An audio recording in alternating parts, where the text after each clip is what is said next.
And here we go. We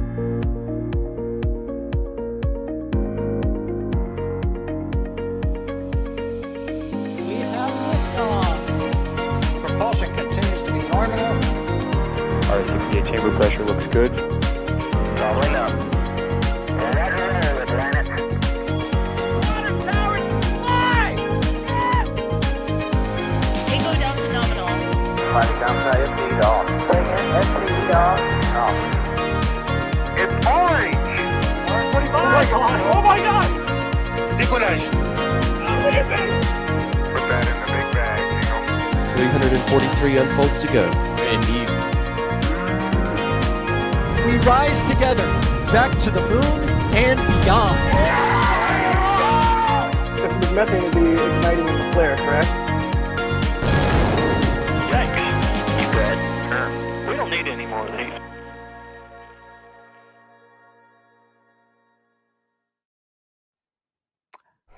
Good afternoon, everybody. This is Lon Seidman here on behalf of NSF, and this is our show called Countdown to Launch. And this show was initially kind of aspirational when we first began it because we're covering all the things that are happening ahead of the next orbital flight test of Starship. And now it looks like we're getting a little closer to an actual launch and an actual countdown to that launch, which we are very excited about. And joining me, as always, are some experts to help us understand what's going on. There's been some pretty big developments, but first, let's introduce our two experts on the call here today. We have Trevor Sesnick. How you doing, Trevor? Actually be launch week, which is super stressful but super exciting. Yeah, and it is a very stressful time for the NSF team because there's a lot to cover and a lot to follow. And I know you both have been losing sleep keeping track of everything, but I think our viewers will appreciate everything that's been going on here. And joining us also is Alex Romero, who in addition to being an expert on rockets, has become an expert on the United States government bureaucracy as well. And you'll find out why in a minute. How you doing, Alex? Well, I'm doing. I guess, yeah. We're losing a little bit of sleep here with all of the developments, but definitely fine at least. And I think we should kick things off with a tweet that Elon made a couple of days ago where he said that everything should be in place for the launch license, which we've been waiting for now for months, essentially. Everything should be in place by the end of the week for an actual launch of Starship insofar as the licensing is concerned. And Alex, I'll start off with you because what was really holding things up was the U.S. Fish and Wildlife Service, where there was a number of things that they had to evaluate before they could give the FAA the clearance to issue the license. And I know there's a 500-page document that came out just recently that I know you've read cover to cover. What's in it? And what did they have to do to get approval here? I actually haven't read it cover to cover. It's definitely it's a 505-page document. It actually is basically split between 5 different links and everything. It's crazy, but yeah. So it is pretty much the resolution of the environmental side of the review of the license for the second flight of a Starship. So this is what we were waiting for. Now the last thing that we're sort of hoping to get maybe in the next few hours or even tomorrow is that license modification to be approved, and right off the door we'll get that final approval to get that Starship launched. Hopefully no earlier than Friday at 7 a.m. Central Standard Time. That will be all up. There we go. 41 hours and 18 minutes from now. So we actually have a countdown clock going, and it's an actual countdown to launch. Oh, yeah, no. and I want to put up a chat we just got from Nick Dart in our chat room, which you can, by the way, you can chat to us by hitting us up at NASASpaceflight with the @ symbol before that. He says, before the hype train gets too carried away, the FAA has not yet granted the license. I guess, Trevor, that's true, right? We don't have confirmation that the license itself has been issued. Is that right? Yeah, that is correct. The launch license has not been issued yet. However, like Alex was saying, we are expecting that today, or if not today, probably tomorrow. As Alex mentioned, the Fish and Wildlife Service submitted their report, and then the FAA is just now tying everything up, crossing the final T's, dotting the last I's. So last time, by the time they got this environmental assessment, and by the time they issued the launch license was around an hour, and it's already been several hours today. So it could be literally any minute that we get the launch license. So it could happen right in the middle of the stream, and if it does, we will let you know as soon as we know. And Alex, I wanted to talk about this environmental assessment because on the first launch, there was some crazy stuff that they had to calculate. One of the things, and I thought this was a complete joke from Elon in an interview that he gave with Lex Fridman the other day, but he had said that they had to calculate the probability of Starship colliding with whales or sharks in the ocean. That is true, right? In the first run around of this report? Yeah, so that was for the first flight. We had another read-and reevaluation, and the Fish and Wildlife Service was involved. And this sort of what we've explained the last few days, that the whole deal with that is they did an environmental assessment back in 2021, 2022. It came out, I think it was June 13, 2022. And the thing is, that covered a set of activities, a set of things, right? But for the first flight, there were things that they were doing during that flight that were not on that environmental assessment. So they had to do what is called a read-and evaluation to be able to introduce studies that said, you know, it's okay or it's not, whatever, right? In that case, it came out as it's okay. It's still all within bounds and everything. And so for the second flight, all of that they had already done with the sharks and the whales and whatnot, it's already done. You can put it, you know, sort of like you have the original environmental assessment, you have the new reevaluation, you staple into it, basically, right? And so you have it all joined together, and now that's done. But for the second flight, there was a new thing, which is the water deluge system. Now that water deluge system is a new thing. It introduces an extra component there. And so the whole thing with this is like, okay, well, let's look at this. If you know it goes out of bounds or anything like it, and so they needed to do that reevaluation. It came out today, and just as we expected, it says it's okay, bro. You can continue using it. It has a certain limitations. We may go into that a little bit later, but definitely it's okay for use on the second flight. Now, the only thing that we're waiting again is that license being modified. Basically one of the points on the license said for the first flight only, and that is sort of that pesky little thing that needs to go out or be, you know, modified, maybe saying for the second flight or something like that. But we'll see.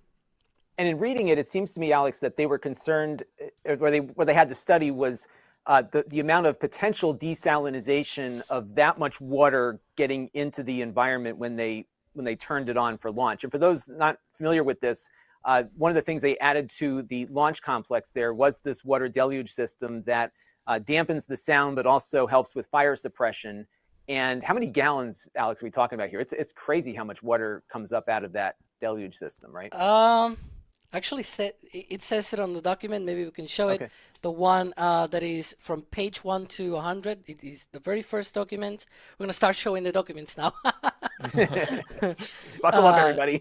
Yeah, because the thing with this is these documents were released basically a few hours ago. I've tried to, you know, go through them quickly, and some people have been talking about them. So I've took some of those comments, and that's basically what we're gonna look at here. It's just, you know, on air, we're gonna look at some of these comments. The very basic first part of the document, it just talks precisely about 358,000 gallons of non-contaminated water will be pushed from the ground tanks. Oh, did we lose Alex there? Yeah, I think we may have. Okay, so what he was talking about was about 350,000 gallons of water coming up, and then it has to go somewhere, right? And so that was their concern, right? Yeah, so there were kind of two concerns that they were worried with. First of all was the desalination, which you were saying, which even though 350,000 gallons of water sounds like a ton, you know, in a wetland, it's really not that much. And I think there was even an issue or a statement in the paper, in the conclusion, that said the total amount of water that they expect to be released in a year is less than a single rainstorm in Boca Chica. So in that sense, it wasn't a huge deal. And the other major thing that they were worried about is, right, the water that is used in the deluge system is potable. And that means that it's been treated for human consumption. And obviously, us humans, at least I personally don't like getting infections, and I think most humans would agree with that assessment. So we treat it to basically kill all of the bacteria and other stuff that could live in the water.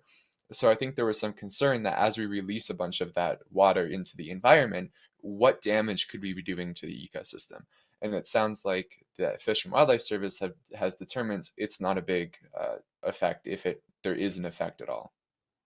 And for the data nerds out there, if you dive into that document, you can see they actually did measure this because they have, of course, been running that deluge system for some of the static fire tests and just for regular tests as well. And they were able to confirm that there doesn't seem to be a significant environmental impact to that water being released at such a high volume each time they set it off. And what also struck me, Trevor, was that they put a cap on how many times they can use this in a period of time. So I think they limited the number of times they can activate the deluge system to 30 in a year, I think was the time frame on that. I may be mistaken about the exact time frame, but it certainly limits how many launches they can do, because ahead of each launch, SpaceX likes to do a static fire to make sure all the engines are going to ignite when expected to ignite. And so that is going to count as one against the 30. Do you think this would limit what SpaceX wants to do? Because I think the vision here is that this is going to be like the 747 of spaceships. It's going to be launching and landing constantly. So is that something that can be changed or modified later?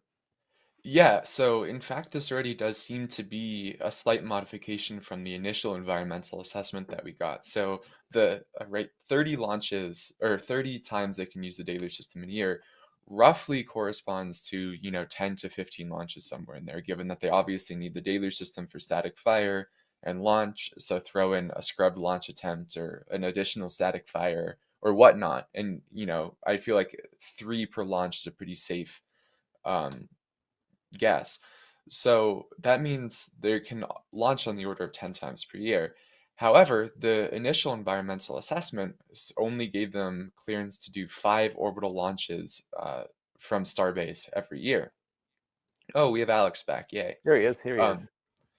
And then, so this is something that can be modified, and something that is almost certainly going to be modified going forward, that we'll see once SpaceX has more data and has a better understanding of what the environmental consequences are. They can apply for some modification to this license, which will allow them to launch more than that number of times. Additionally, the other thing to consider is, SpaceX has said several times that long-term, Starbase is just going to be the developmental side, and that they're going to leave the operational launches more toward the Cape and whatever. So long-term, there may not actually be the 747-like launches from Starbase like you were talking about. They'll probably leave those more for the main launch pads, which will be at the Cape Canaveral and maybe Vandenberg and wherever else they decide to launch from. And Alex, do you think SpaceX, and welcome back, by the way, do you think SpaceX will have to go through a similar process with the Fish and Wildlife Service for the Florida launch location, or are things a little different there, given that it is kind of an active spaceport? So SpaceX already has an environmental assessment for the LC-39A Starship launchpad. So the question will be, what are going to be the differences that they need to introduce? Basically, that read and reevaluation once they want to launch from LC-39A. Not only before the launch, but also before any launch license is granted, because we know that they are in the process of, in the process as in, we know for a long time that they've been trying to get that launch license for LC-39A, but they're not in a hurry as well. So they have not completed the launch site. They have not completed anything about the vehicles there at LC-39A. So at the end of the day, it probably is right now down to SpaceX completing all their stuff and then going to the FAA with the data, being like, this is what we want to do, this is what our plans are, and now please tell us if we can get the launch license, right?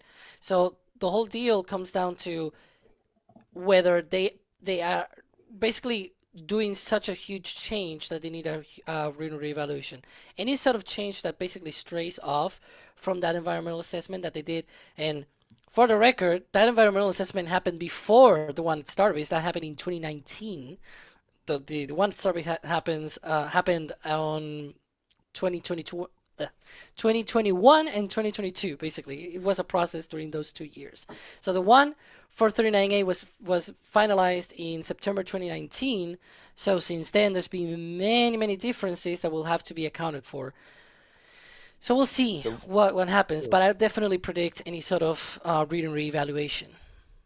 So there's going to be some more steps here before we're in the fully operational program. But I guess they really have to get this thing off the ground and orbiting on a regular basis. And assuming if they do that, they have to get it to land or be grabbed by the chopsticks also. Now, Alex, while you were off for a second, we did talk about the water deluge system and some of the things that had to be investigated for that. Were there any other things in the environmental assessment that stood out to you that you felt were interesting? Yeah, so it pretty much talks about the components. For example, here in the very first pages, it talks about the water storage system, the press tank. Basically, they have these pressure tanks that they have.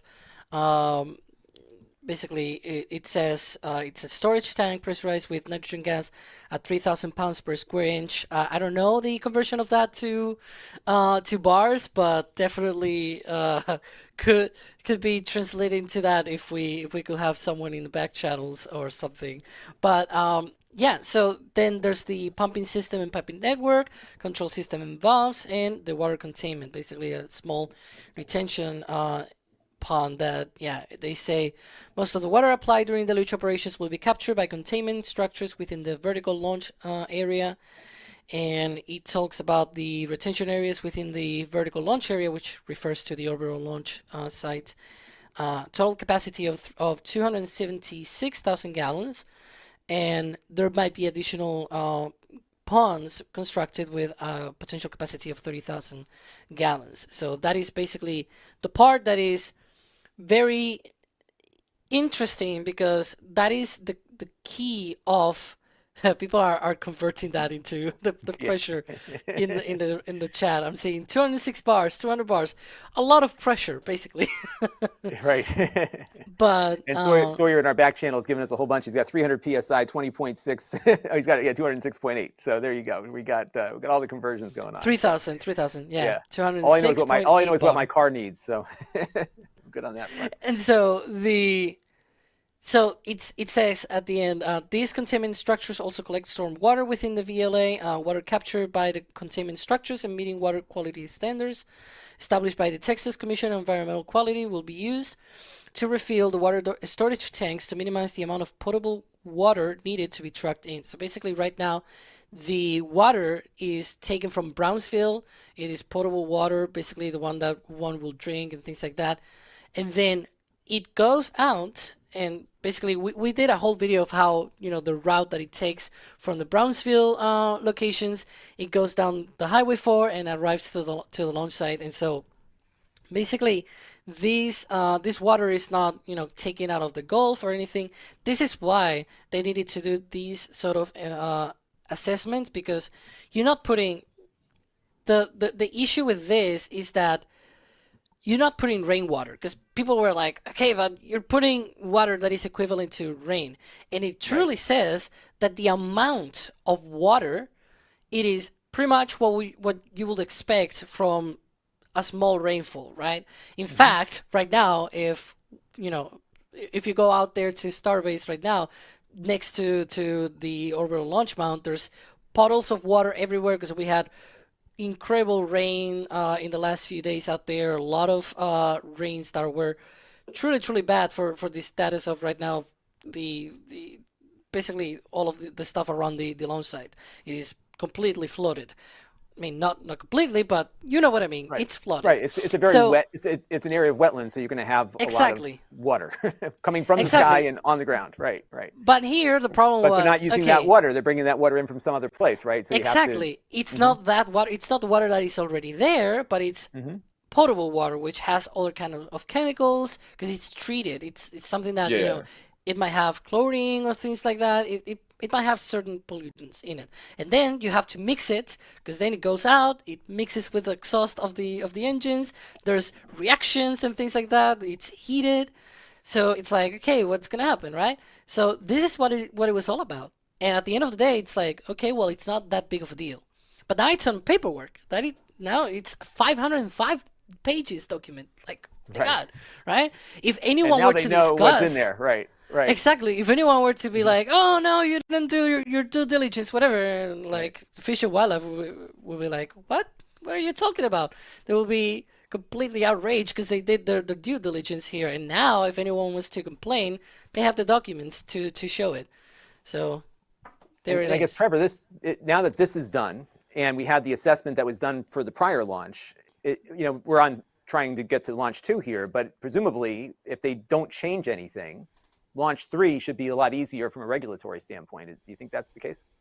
Yeah, that's correct. So, all of the environmental stuff, assuming, like you said, no major pad changes, especially to the deluge system between launches 2 and 3, it should be fairly minimal paperwork. However, the one major asterisk on that is if there's another anomaly, which frankly it's flight 2, the chances of there Right. being an anomaly is very, very high. What do you say? Excitement guaranteed, and also potentially other things guaranteed, right? Yeah. So that would mean that they would have to conduct another investigation report with the FAA, which is of course something that SpaceX would want to do anyway, because when you have a mission failure, you want to go look what caused this, how can we fix it, how can we go make sure this doesn't happen on our future vehicles. So they'll do the similar thing that they did with the FAA this time, come up with a list of corrective items, submit it to them, say this is what caused this anomaly, here's what we're going to do to prevent it, and so on. So they'll probably have to do that again. However, chances are, right, I think it was 63 items this time. And in the future, it'll probably be fewer items since less will go wrong. So the investigation should go quicker than that. And I have a question here from Nathaniel Kern in our chat who says, is there any indication that this launch license is a one-time only, or could it be a perpetual license? And I guess to what you just said, it's more than likely that they'll have to submit some reevaluations here to get the next license. Do you think that's the case, or do you think they could roll this one over if there's not too much to do? It'll almost certainly be just for one more launch again. I think once SpaceX has a successful Starship mission, that's when we'll probably see them start to allow for more than one launch at a time, pending any anomaly investigations being closed out if they do have an anomaly after that.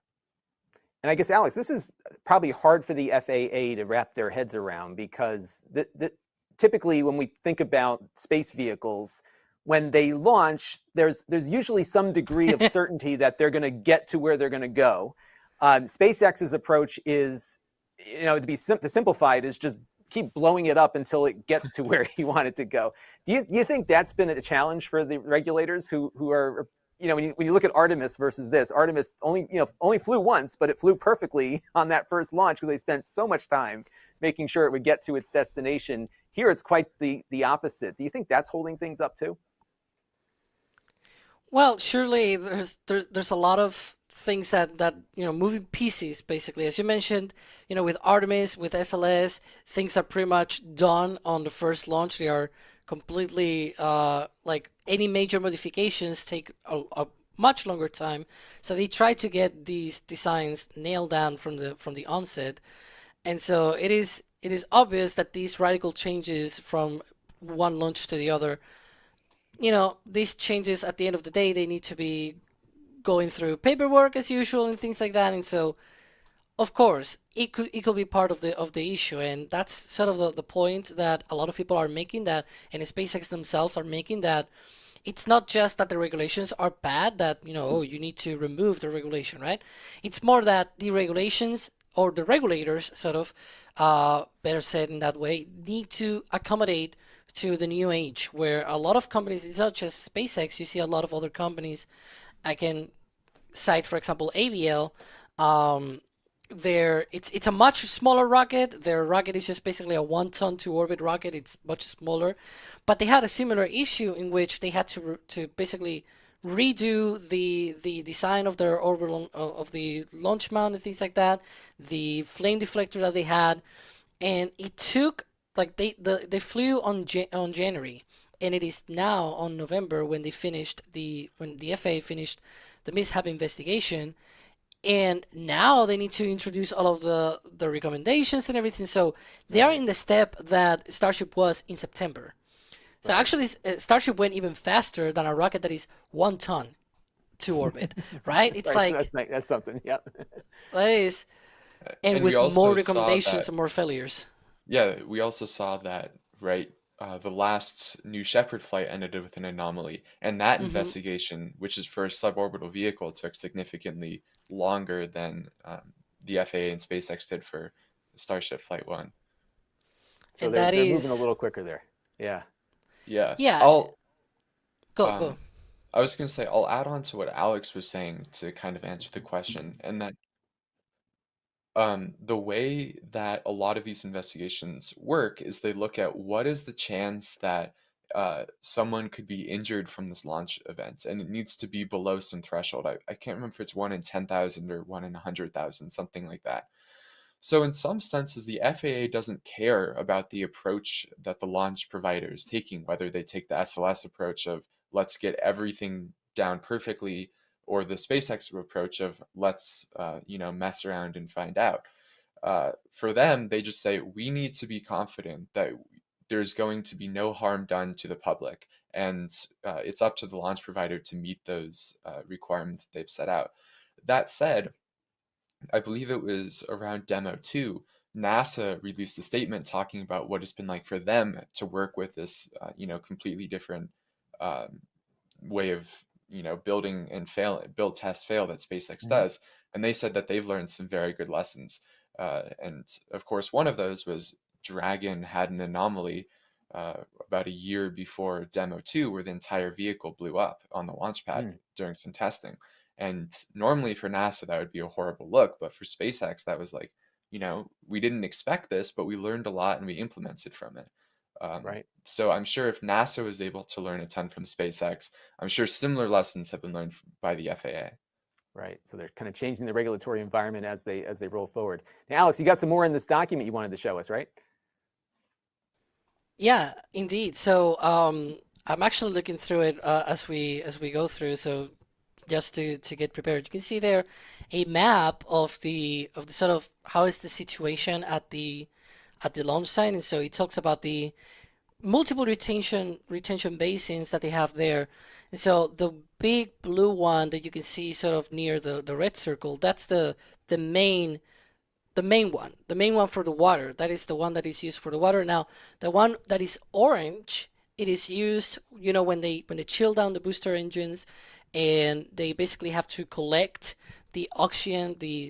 Basically there's gaseous oxygen that comes out from these engines, and so it is taken from it, it is collected, and then dumped into that other pond that is the one on the red on the orange area. Now it could be that maybe they can also, that other pond could also collect some of the runoff water.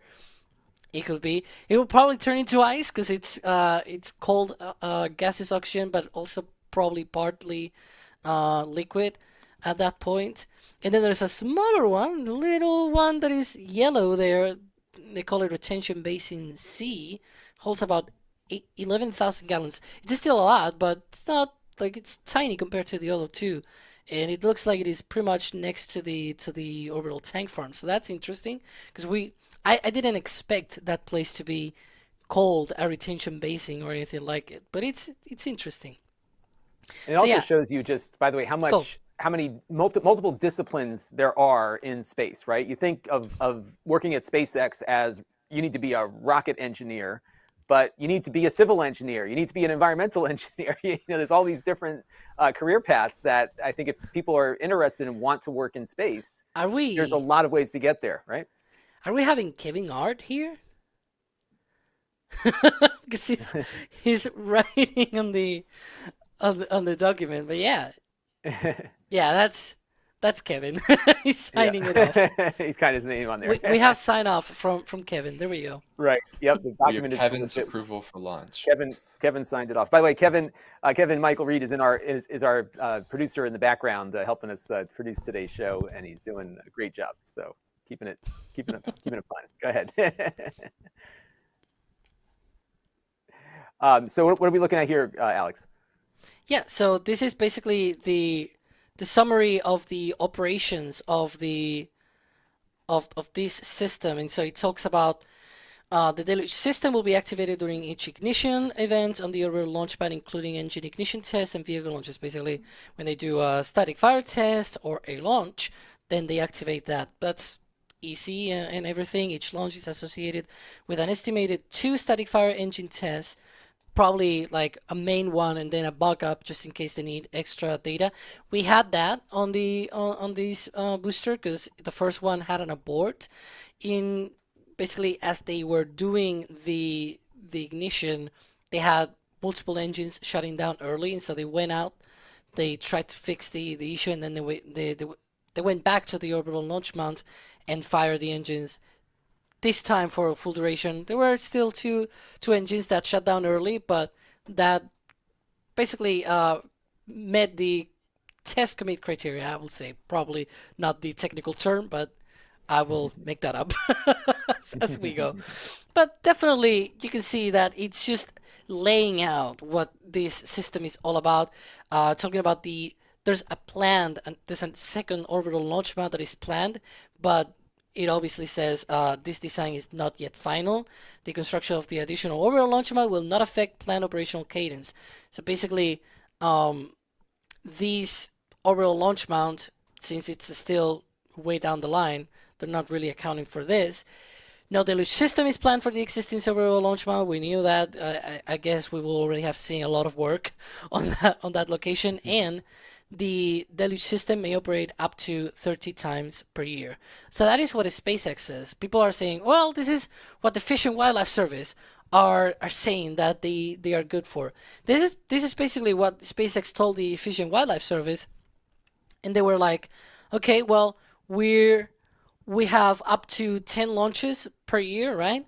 So we're gonna have 2 static fires and the launch. So we have 3 operations, 3 times, so that we're going to activate the deluge system per operational launch. And so that's the way that, if you do the math, 3 times 10, it gives you so 30. 30. Right. Exactly. 30 activations, right. We're looking and here we're looking at, live at right a lift.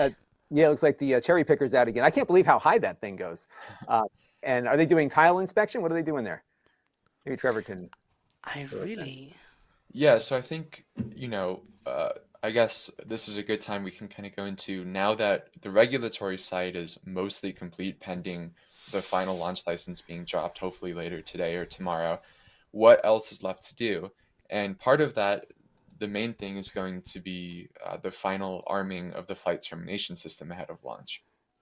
And we expect them to go into that before full stacking later tonight or so. Or actually, we don't really know when, probably very soon. So that's going to be step 1, is to arm the flight termination system. And then I'm sure there are going to be some final inspections that they want to do on the vehicle. They could be inspecting the heat shield, probably plumbing and hot staging ring and all of that stuff that they seem to have been kind of tinkering around with. However, we're not 100% sure, but all of this seems to be a pretty good sign that they're going to go into stacking for a launch attempt on Friday.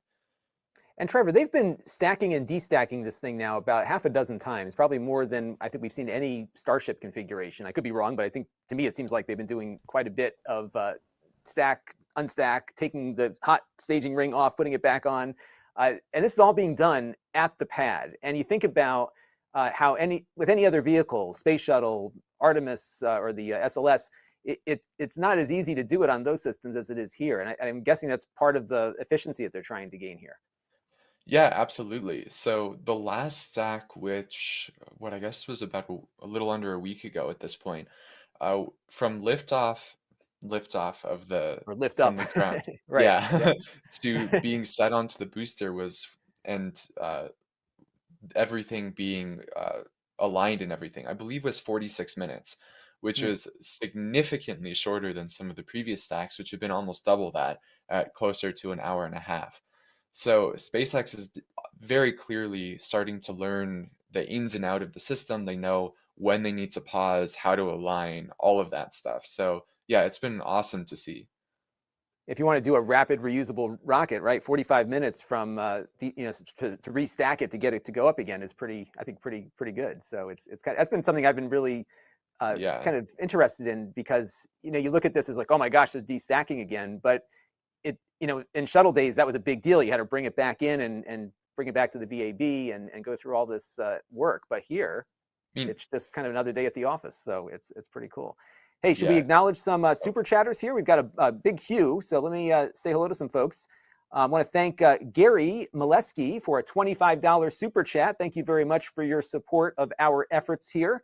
And this is great because Countdown to Launch is actually counting down. We have an estimated launch counter here because we expect Friday to be the day. We'll have some questions about that in a minute. Jerwa with a $20 super chat to purchase a used Tornado Intercept vehicle, TIV, to convert into Danger Van Block 2. Trevor or Alex, maybe you could inform the viewers about Danger Van 1. What happened to that? I know what happened to it, but you can go, Trevor. Sure. It got hit by debris during the first orbital flight.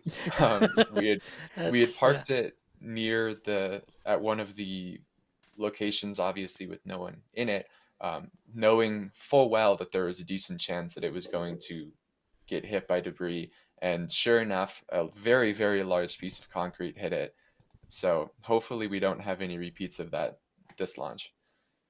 Yes, and the video is quite compelling, and I believe Danger Van is still in its current condition. So maybe it'll make another appearance if they can get it to turn over.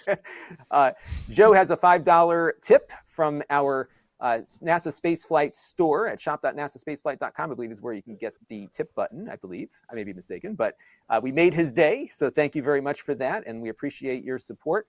Nick with a £10 or $12.43 super chat. No question, just here for the puns. We will try to deliver on the puns. Our pun master is on assignment today, but hopefully when he comes back, we can get a few more for you.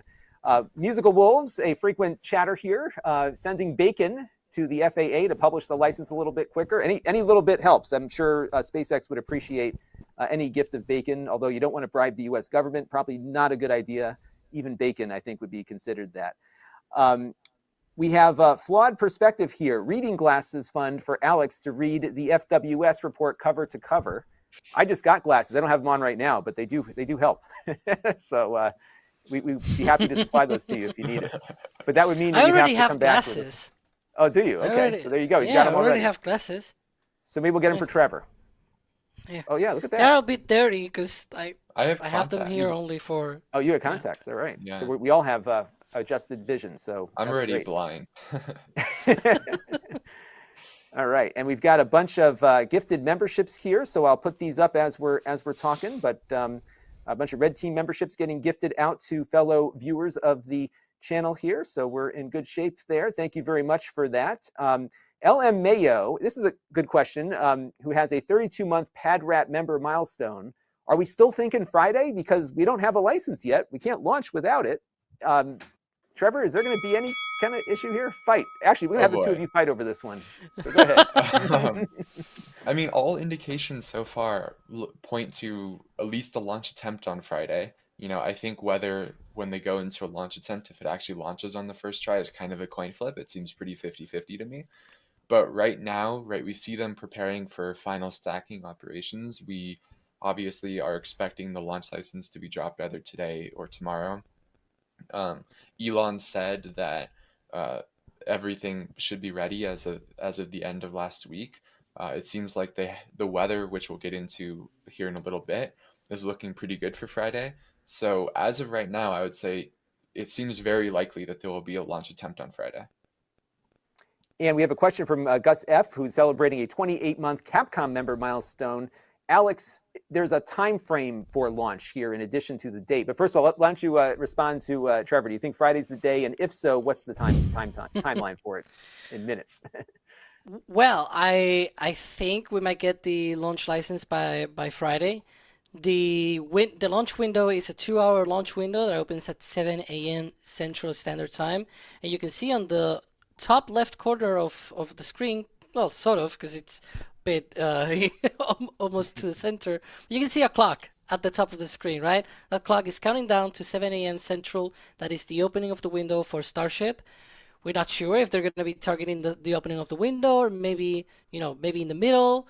It'll all come down to how they are in the readiness for the launch. Sometimes they might need a few more minutes, maybe an extra hour here and there. So maybe it's at 8 Central, something like that. But definitely within 7 to 8, 9, excuse me, within the window from 7 to 9 a.m. Central Standard Time on Friday, that will be the window for that launch. So 2-hour window starting at 7 a.m. And Trevor, why is there a window for this? It's not like they have to meet the space station somewhere. Is there a reason for having this very somewhat narrow window of time? Yeah, I think there are kind of two main reasons for that. The first is SpaceX seems to really want to observe the re-entry during the day. So this is a good window where it's both light out in Texas and in Hawaii, where there may be a re-entry of Starship, emphasis on may. Additionally, you need to have some time frame to coordinate with the FAA, because the FAA needs to release the notice to airmen. Wait, why do I think it's not airmen now? Whatever. Notice And to our missions now. air missions, thank you. I knew they had Yeah. changed it. I couldn't remember to what.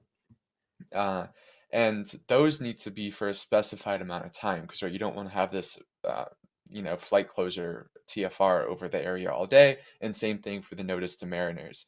But you are correct that orbital mechanics wise, given they're not even completing an entire orbit around the Earth, they are, there is no physical reason why they couldn't launch at any time.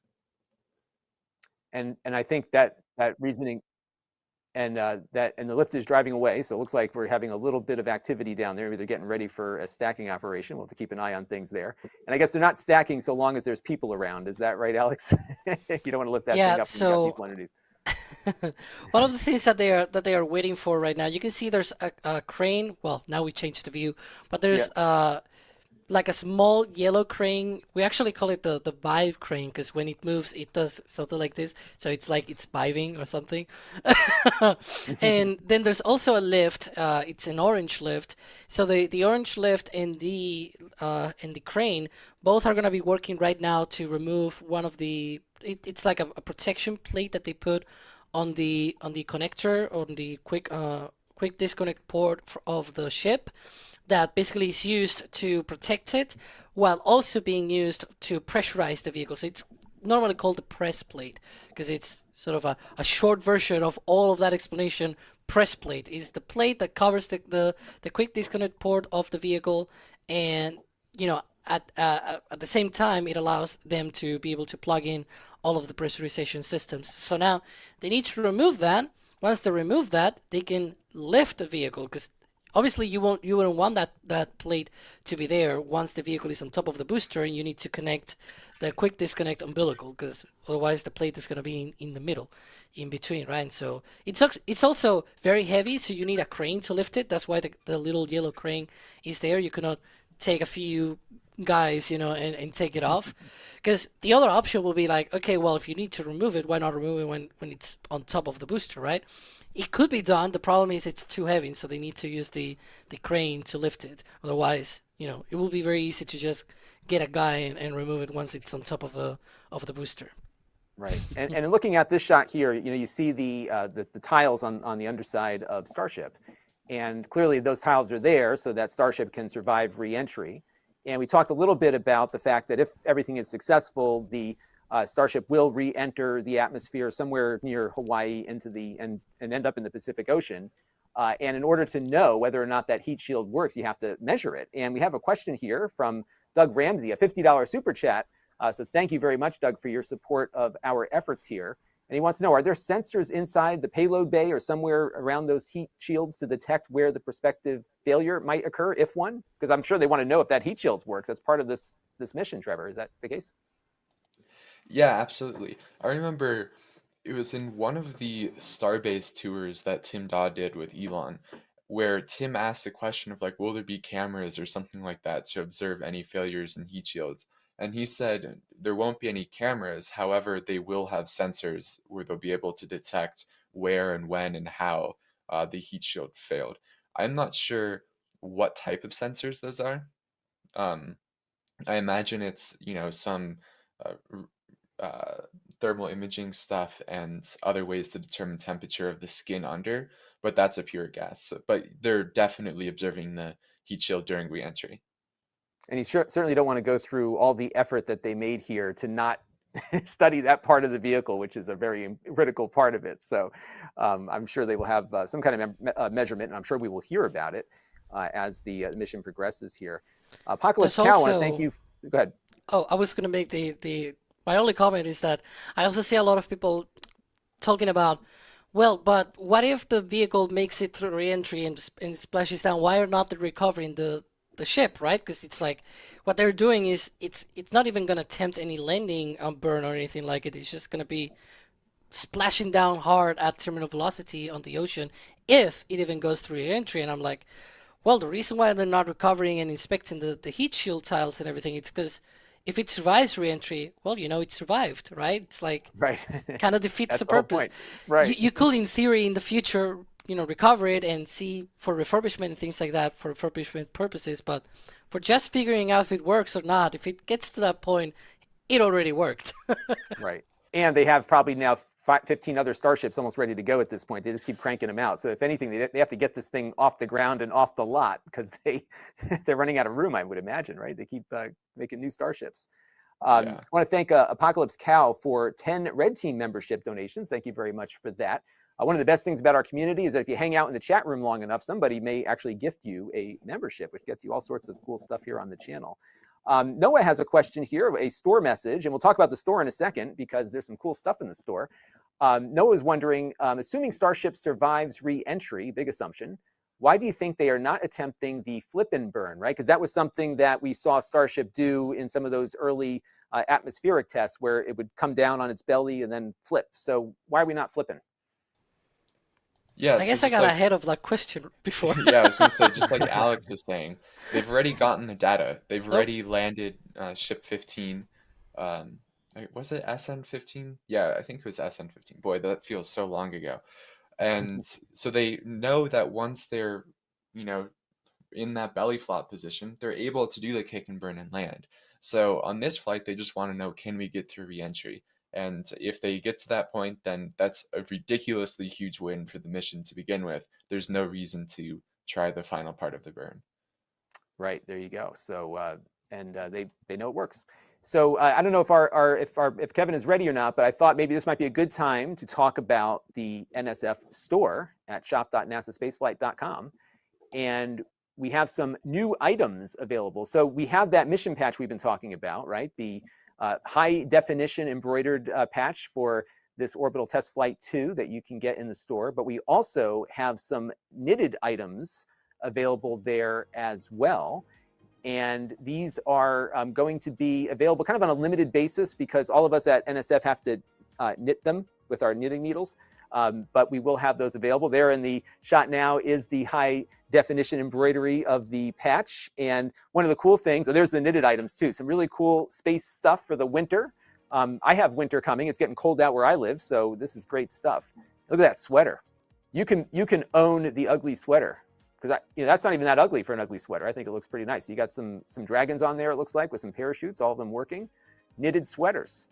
Shop.nasaspaceflight.com. And one of the best parts about shop.nasaspaceflight.com, and I've said this on every stream because I think it's a very good strategy, is if you have loved ones in your life and you're someone who's really hard to shop for like me, if you put the computer with the store on in front of your loved ones, just have it casually on, they might get you a knitted beanie like that, knitted by one of us, sort of, that you can take home with you. I don't think anyone wants us to be knitting it. I don't know. I mean, I would love one knitted by Alex. So how many have you made so far, Trevor? You would get some massive pile of yarn that kind of looks like something from me. Like, why did I buy that? That's why we're losing sleep, right? We're needing them. Getting away. We're the elves getting ready for the holidays here. But these are some really cool designs here. So shop.nasaspaceflight.com. And again, when you buy something in the store and we're live, you can actually leave a store message as you're checking out, which we can put up on the screen, as you saw us do a few minutes ago there. So pretty cool stuff. So shop.nasaspaceflight.com for all of your merch that you might want to show the world that you care about space. Now, we have a weather report. So let's assume that everything happens on Friday. The weather is still a factor. So we do have a weather report from Adam, who can inform us as to what the weather is looking like for a potential Friday launch. I don't know if Kevin is ready. We can roll that weather report and hear what he's got to say. So let's take a look at the weather conditions for the next Starship flight. Fortunately, the weather is improving over the next few days as we have a ridge approaching our region, but that's short-lived as our next storm system is approaching Texas.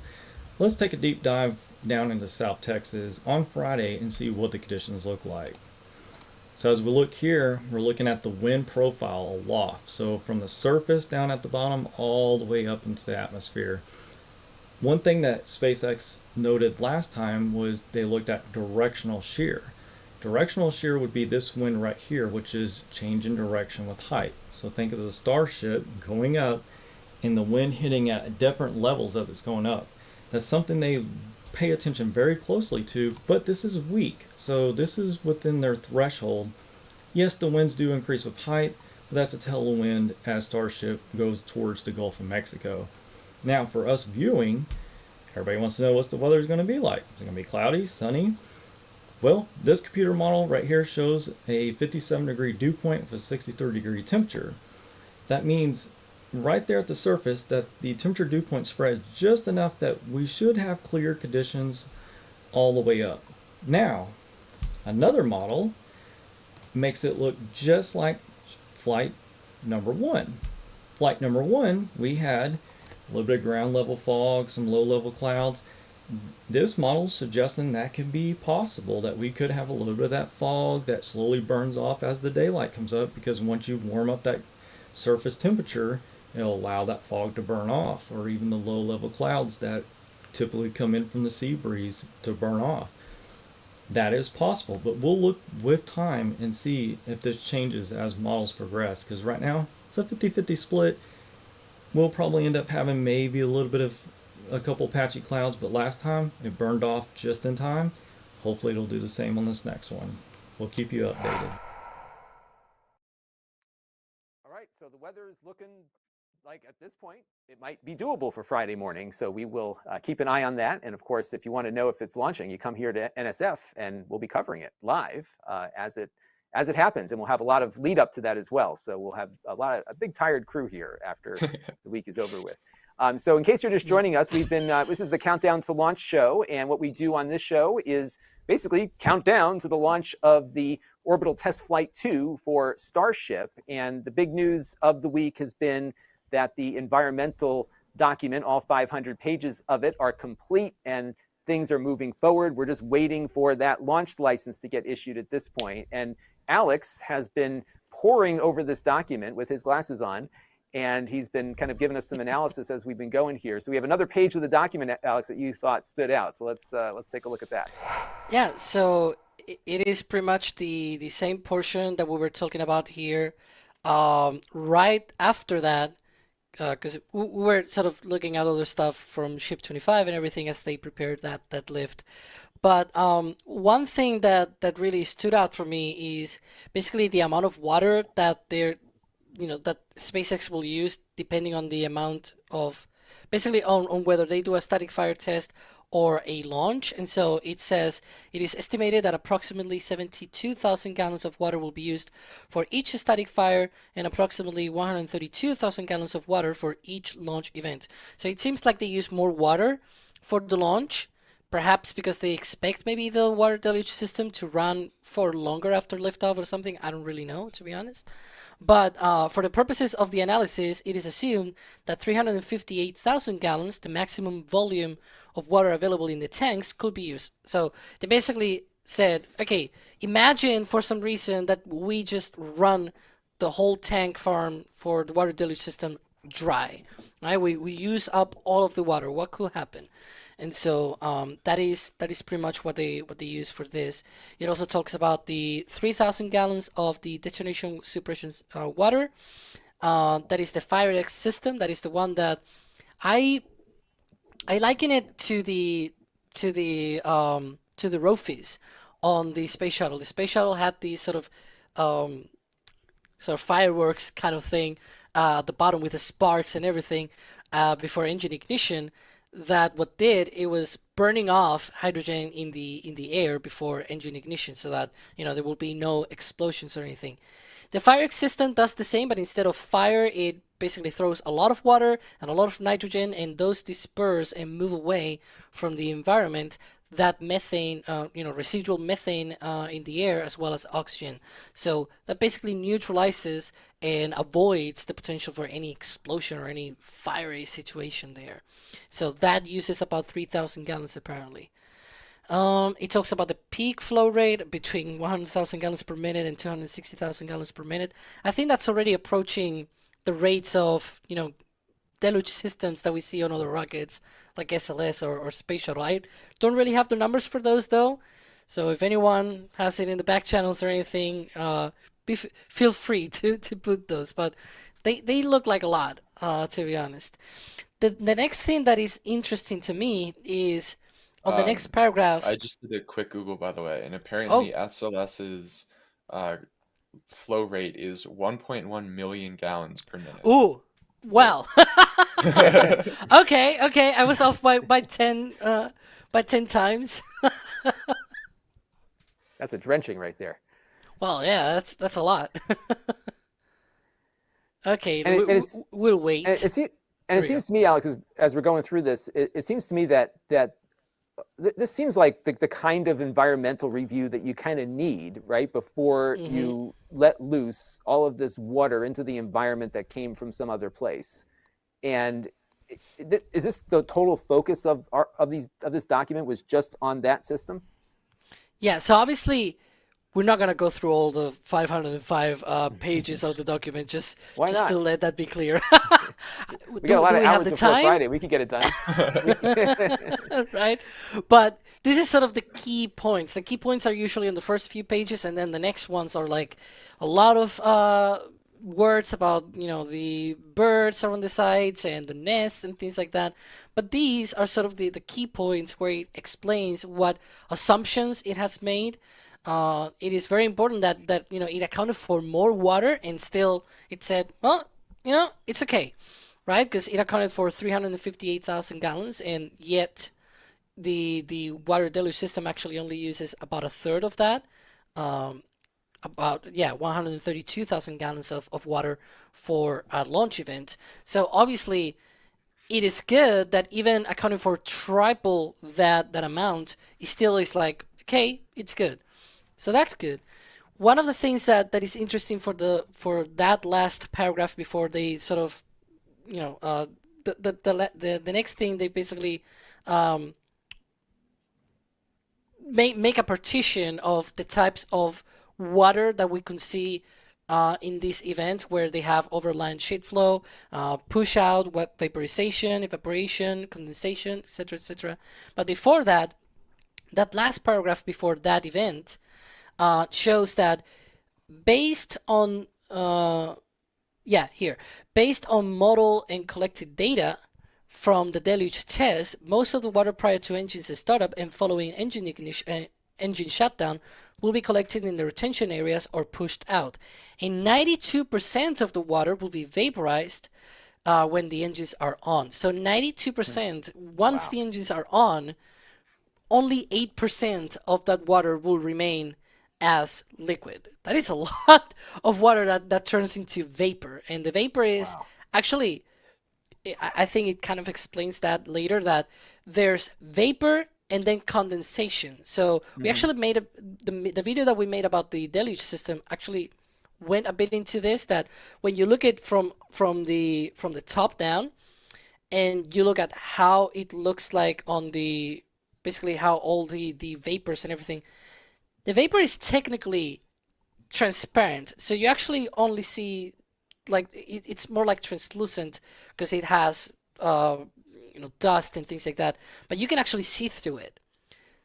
And when you go outside of that cloud of vapor, it has already condensed because it has had the time to cool down, and now it turns into a cloud of condensated water. So clouds are droplets of water. Now it is already very little droplets of water. And so it goes into detail of that separation between the vapor of that. Ooh, look at that. You're gonna throw at me that view because it means that we're gonna see a stacking soon. That is the quick disconnect arm having pulled out from the tower. Okay. So we may stick around for a little bit and see if we get a stacking here. Yeah. All right. Yeah, so generally that means we're on the order of 30 to 45 minutes from ship movement, generally. Generally, right. And but yeah, that's a good sign. And I guess we have to wait and see if they close the pad area down before they do that. But so what just happened here for those that don't know what you're talking about? Yeah, so the arm that we see on the left, that's the ship disconnect. That just moved out from the tower, and that needs to move out of the way for them to bring the ship up, bring it over, and set it down.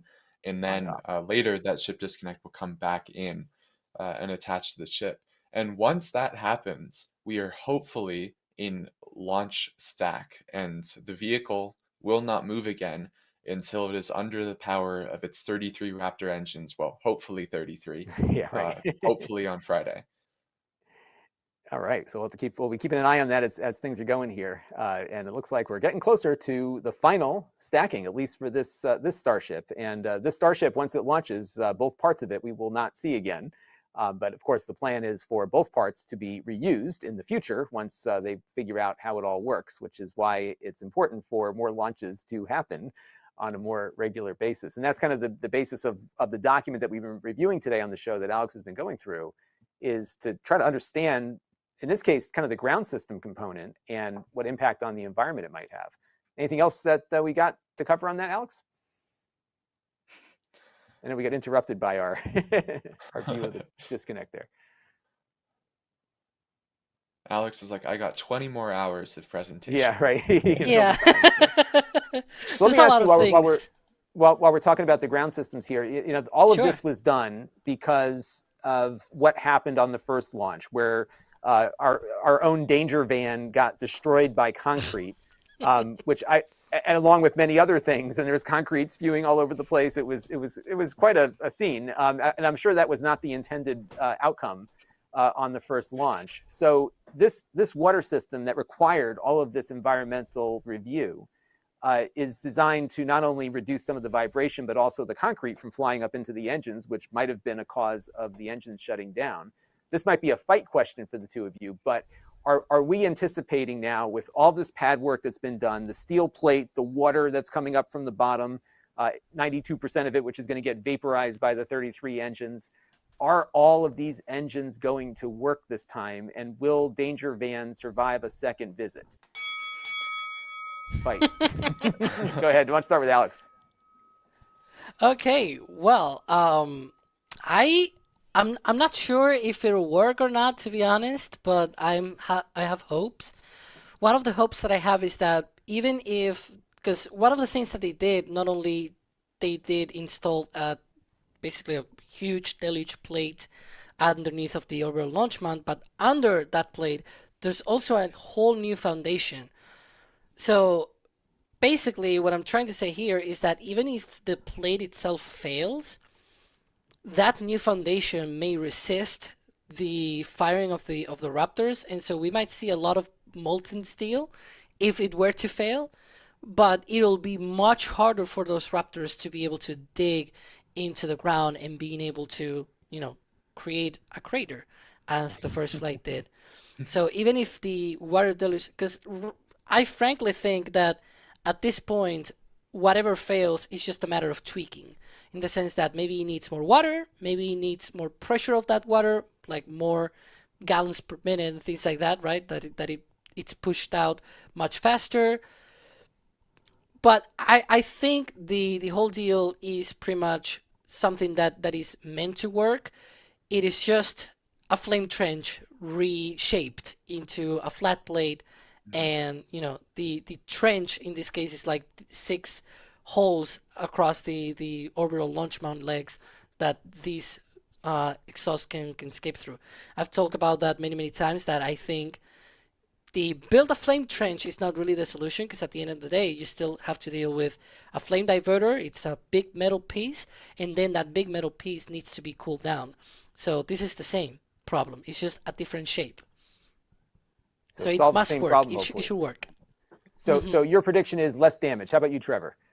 Yeah, I do agree with that. I will note though, right, you had mentioned that on the first flight, the concrete could have caused damage to the engine section. And Elon on what is it, an X space about SpaceX now? That sounds, yeah. He had mentioned that there was no evidence of the concrete having shot up into the engine bay and having done damage. He didn't say it was impossible. He just said there was no evidence to point to that. So I think that probably won't help increase the engine ignition rate. However, what I think will be a big help will be they've obviously done more testing this time, and they were able to get all 33 engines at least ignited, even if some of them did temporarily shut down. Then on top of that, they've drastically reduced the amount of time that the booster will be sitting on the launch pad. So we're between those two things, I don't think, to answer your question, that all 33 engines will be ignited. I suspect we'll probably be like 31 or 32. I hope they don't lift off with fewer than that. And then I would be quite surprised if there was anywhere near as much damage to the pad this time, but hopefully, hopefully they've done their homework this time. Got it. So some optimism there. So I want to acknowledge that we're going to go back to page 5 of the document, I believe, here in a second. But I did want to acknowledge a couple of super chats here on Don Rubbottom. I hope I got that right. $20 super chat. And he says the statement may this is back to our 30 water deluge system operations per year. He says the statement may not be permissive, but merely acknowledging expected use. And he's a lawyer, and he thinks that the entire paragraph is declaratory and not prescriptive or mandatory, which means that they might have some wiggle room if they decide to activate the system more frequently. So perhaps they had to come up with something just to declare, yeah, we'll do 30. That is correct. Yeah. Okay, so there that you is go. how I interpret it as well. So we may not have as many restrictions as we might think there. So should we go back to the document, Alex? Because you had some more stuff to share. And the document we're talking about is, this is the document that basically encompasses the environmental review of what happened or what will happen down at Starbase. And one of the things that was holding up the launch license was that the U.S. Fish and Wildlife Service had to sign off on this complex before the rocket could launch again. And what we've discovered in going through this document, Alex, is that a lot of this has to do with the changes made at the pad and what impact those have on the environment. And I think where you wanted to come back to is page 5, I believe. Yeah. For those at home with their bingos and everything, you can already punch the one about space shuttle, because we're going to talk about the space shuttle here. All right. It actually talks about the space shuttle and SLS as well, because one of the sources of potential contaminants here, it's not just the water that gets all of the exhaust and everything, but also there's ablation from the engines, and it talks precisely about that ablation. And then it says the Starship super heavy plume when in contact with the steel diverter could ablate up to 190 pounds of steel per launch. Relative to launch systems that use different solid propellant systems with high metal content, like the space shuttle and the space launch system, the metal from ablation associated with the Starship is extremely minimal. And then it goes into a huge talk about, what was the amount of metals that came out of the space shuttle and the ones that come out from the SLS rocket, because the SRBs, they're pretty one dirty. of the components, and one of the components is aluminum, right? And then they also ablate a lot of metal from the launch mount systems and everything. That's not good for your groundwater, all that metal stuff, right? I mean, I think that, this is far cleaner, I guess, if you look at it that way. And I can just remember all the stuff that I had to clean off my cameras from a couple of those space shuttle launches, and all that is getting just buried into the soil. So this has got to be cleaner, right? And so it basically on the next, it's like 2 or 3 pages that goes into this.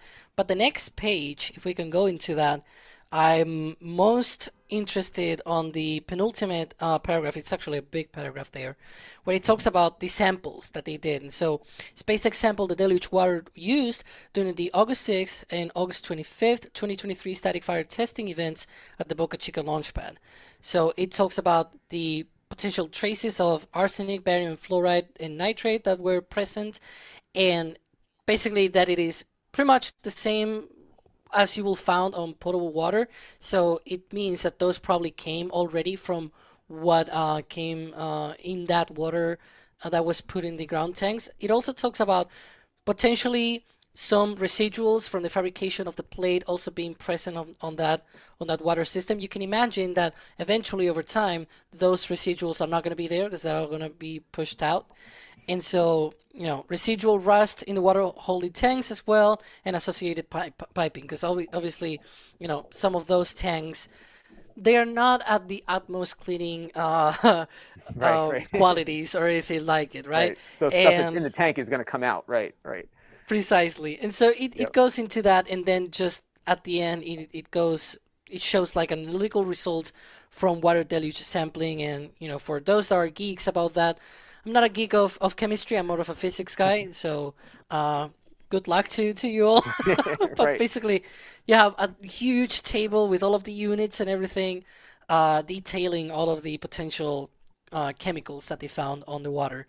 So very interesting. And they have even, if you look at that same table, one interesting thing is they compare that. So they have the two samples, right? The two static fire tests, and at the left-hand side, the first column is precisely the potable source water. So they compare what they have put on the tanks with what comes out from the deluge system, all of these samples that they take. And that is very interesting because that is an A/B test, right? Like what we put in and what comes out. What came out, and then right. we see the differences in concentrations and everything, what things may have been introduced into this. So that's a very thorough, and this is a SpaceX doing it. This is not even the Fish and Wildlife Service. They did it themselves, probably precisely because they were expecting this sort of paperwork to be needed. So that's a great work that they did there. I'm looking at other stuff. Yeah, they're talking about the basically the Fire-X system. I bet you this cost them a fortune to do. Exactly. So, yeah. And it looks like just to cut in here for a second, it looks like we have a crane coming down. Ooh. I'm assuming under control down at Starbase. So that's another milestone, perhaps. Which crane are we looking at there, Trevor? Go, Trevor. Yeah, that's the LR11000, right, Alex? Okay, the numbers always I get confused by it, but yeah, that's the LR11000s. That's what they use to bring ships on the suborbital tank farms and just kind of any big work they have to do around either the suborbital launch site or the orbital launch site. And why this is a really good sign is because this crane seems to be entering the launch configuration. So when SpaceX conducts a launch out of Starbase, I believe they also did the same for the suborbital launches. They kind of tilt the crane down just so that it's kind of more out of the way. So this is yet another good sign that they're probably going to be going in for a launch attempt on Friday. The next big step, as we were just mentioning a few minutes ago, is they seem to be preparing for a full stack with the ship kit quick disconnect moving out, and then we'll see if the ship 25 gets lifted onto booster 9 here shortly. And Trevor, they also have to activate the launch abort system too, or arm it. Yeah, so this is kind of a confusing subject because there are so many phases to SpaceX actually arming the abort system to the point where it could terminate the vehicle in flight. So the first phase is obviously installation of the charges, which Jack got some amazing photos of the other day. And then the second stage is once those charges are installed, they have some pins in them. And with those beautiful red tags that say remove before flight. So what they do That's what is those then... are for. Yeah. We all have those as keychains. That's what it's for. Okay. Yeah, so they remove these pins, which then somewhat allow for the termination system to be activated, but not fully, because the next stage is the ship quit disconnect has a FTS inhibitor on it, which means that while the ship disconnect is on the vehicle, it is inhibiting the FTS from activating. And then finally, I am sure that there are tons of software blocks that prevent the flight termination system from going off before they're in flight. So it kind of depends. What is your definition of arming? If you mean pulling the pins, then the pins will be pulled today. If you mean the system could detonate the vehicle right now, that will not happen until a launch attempt. Right. You don't want your rocket being so easily blown up on the pad, right? So all those safety controls are intact there. And there is a lifespan, or it's kind of a perishable item. So you can't have these explosives just sitting there forever. There's a certain length of time in which they're good. Is that right? I know that was an issue with the Artemis launch recently. Yeah, I think the Artemis launch the bigger concern was over the batteries on the flight termination system, where they had to be recharged. And there was no way to charge them at the pad, which seems like a little bit of an oversight to me. Yeah, that's a fixable item. Yeah. However, I don't think SpaceX has such limitations, and I don't think the plastic explosives that they use have any limitations to them like that. And Jack's photo was pretty neat. They had a bunch of technicians walking out with the explosives strapped to their backs. So lots of faith in in what they were carrying. Don't trip. So we are looking at Starbase right now. We did see some progress towards them getting ready to lift Starship onto the booster, although I don't think we're quite there yet for a lift. I don't know if you all have seen anything that I'm not seeing, but yeah, they're still removing that press plate. You can see there that activity going on, that crane next to the lift. The lift is basically the few guys working on that press plate trying to remove it, and then the crane goes in and lifts it and removes it. And once that happens, then they can move away and get ready for that lift to happen. The last time that they lifted this thing, it happened very, very quickly after that press plate was removed. So maybe we're okay. Let's do a bet. I'm gonna do a bet. Maybe less than 1 hour. Let's see. Less than an hour. Okay. Oh, come on. Fight mode. Yeah, you guys are pretty optimistic today. So let me hear what Trevor has to say. I mean, like we were discussing at the start of the show, they've really started to understand lifting and stacking of these vehicles. So I'm going to agree with Alex that I suspect we'll see lifts start within the next hour or so. All right, team 1 hour. So we'll see where we end up on this. And as we're waiting, Alex has been dutifully reading through all 500 pages of this environmental review, which actually has been way more interesting than I anticipated, and I think for you as well. I think where we left off, and so we'll continue kind of going through this. And again, this is the document that was why it was taking so long. They had to do this assessment of everything that they changed on the launch mount there so that they could re-up their environmental certifications. And because they're putting a lot of water into the environment, they needed to make sure that that water would be safe for the surroundings, which is a large part of what this huge document is all about. And I think, Alex, you said there was some interesting stuff on page 15? Yeah, 14 and 15. So both, it's sort of like a same part of the document. And so it talks here the changes to habitat from the previous anomalies, and so it talks about the what happened with the pad. Following engine ignition and liftoff of the April 20th test flight, it became clear immediately that the pad deck under the launch mount had sustained anticipated damage. That is hilarious because so did Danger Van. Exactly. And so it talks about the debris and everything. But one thing that is really interesting to me is the list that have their sort of the mitigations that SpaceX put into place. Kevin here is circling that the debris and dust were expelled into the air and deposited in the vicinity of the launch pad and in approximately a 1,000 acre area. So that's a lot of land. Yeah. We're seeing it, Kevin. I'm seeing it. I'm also looking at my own thing here. So that's why I cannot. Who handed that guy the live pen? on it. Right. Yeah, right. For For those who are like me and have absolutely no idea what 1,000 acres is, that is 4 square kilometers. Yeah, That's that's a pretty lot. big area. Yeah. Yeah. And I can see So why you an can environmental imagine- agency would not be crazy about dust and concrete getting spewed over that Yeah. area. 4 square kilometers is basically a square of 2 by 2. I mean, it's not it's basic math, but for those that may not know about that, it's basically like that. So you can imagine 2 kilometers and 2 kilometers around the launch pad. That's a lot of land, to be honest. So yeah, that's very interesting. So one of the things that I like of this part is the description that it does of those mitigations. So it talks about the pad deck foundation. That is one of the things that I talked about. That is not just the steel plate. It's also what is underneath the steel plate. So it talks about the improved depth and robustness of the pad foundation will ensure that the concrete debris and dust seen during the test flight, which was principally sand from underneath the earlier pad foundation that was ejected into the air, does not reoccur.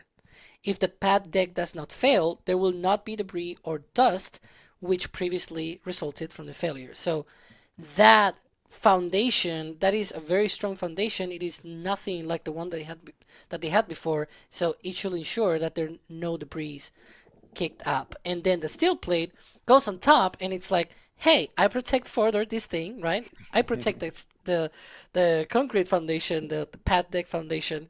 And it says the steel plating will prevent fracture of the concrete pad deck foundation and is substantially more survivable than the foam deck.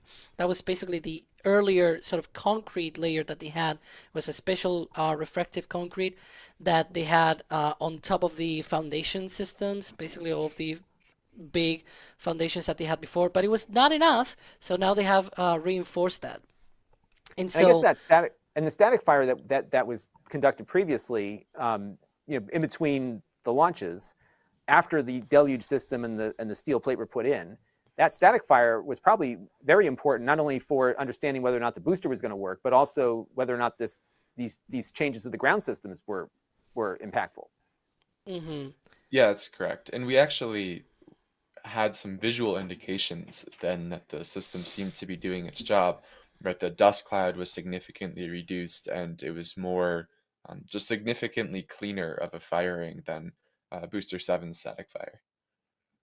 And a lot of that dust was just the surrounding sand and not something that came out of the foundation. So that's that's encouraging. Yeah, but some of it, at least right with Booster 7, was actual erosion of the concrete.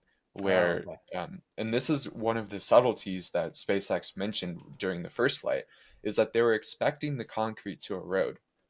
And what that means is just small bits of it being taken out to become a giant dust cloud.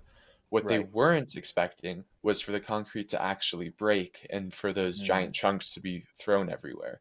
Right. And the erosion of concrete in a flame trench is something to be expected. We see that at Cape Canaveral all the time. There's constant maintenance on those concrete areas to keep them from crumbling apart, but no one expected that level that happened on the first launch attempt.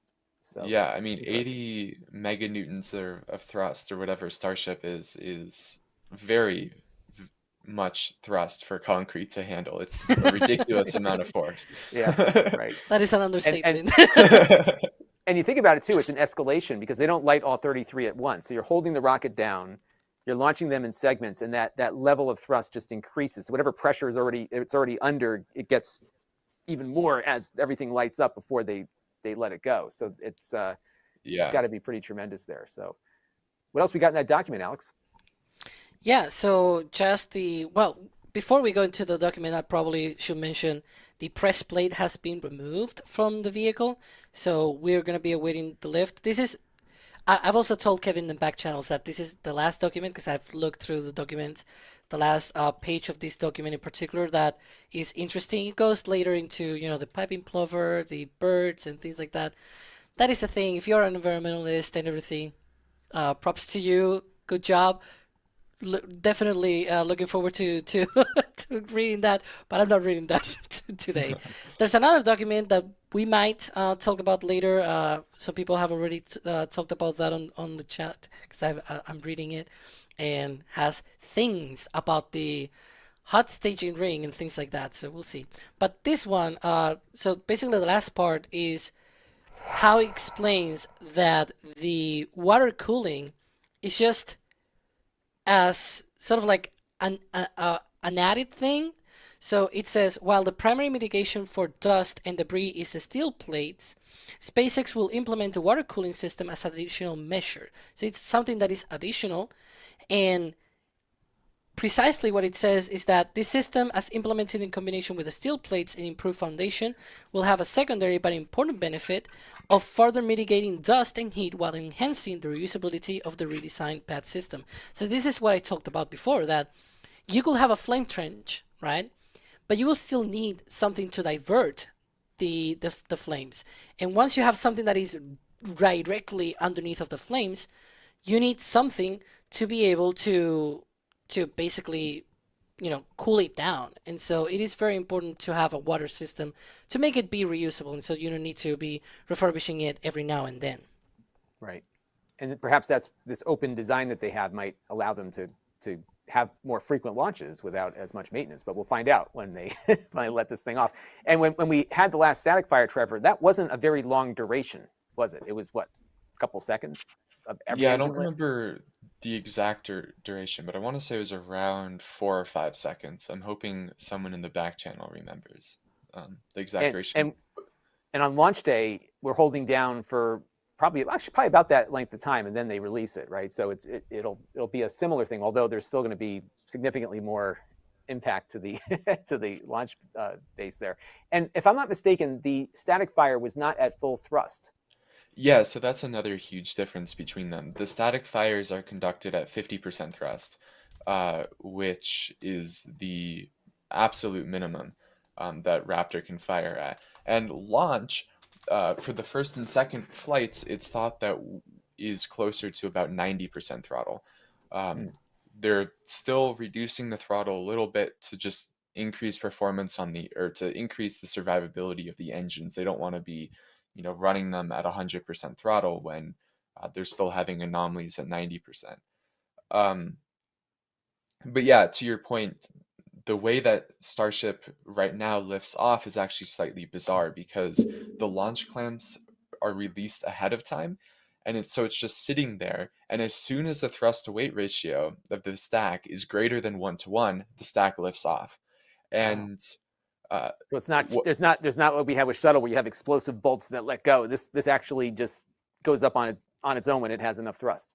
Yeah, at least for the first flight, it was that way, and we're expecting it to be the same for the second. It's very possible, like obviously long term, that's not going to be the case. They're going to ramp up the engines to 100% thrust, make sure they're all healthy, and then release the launch clamps.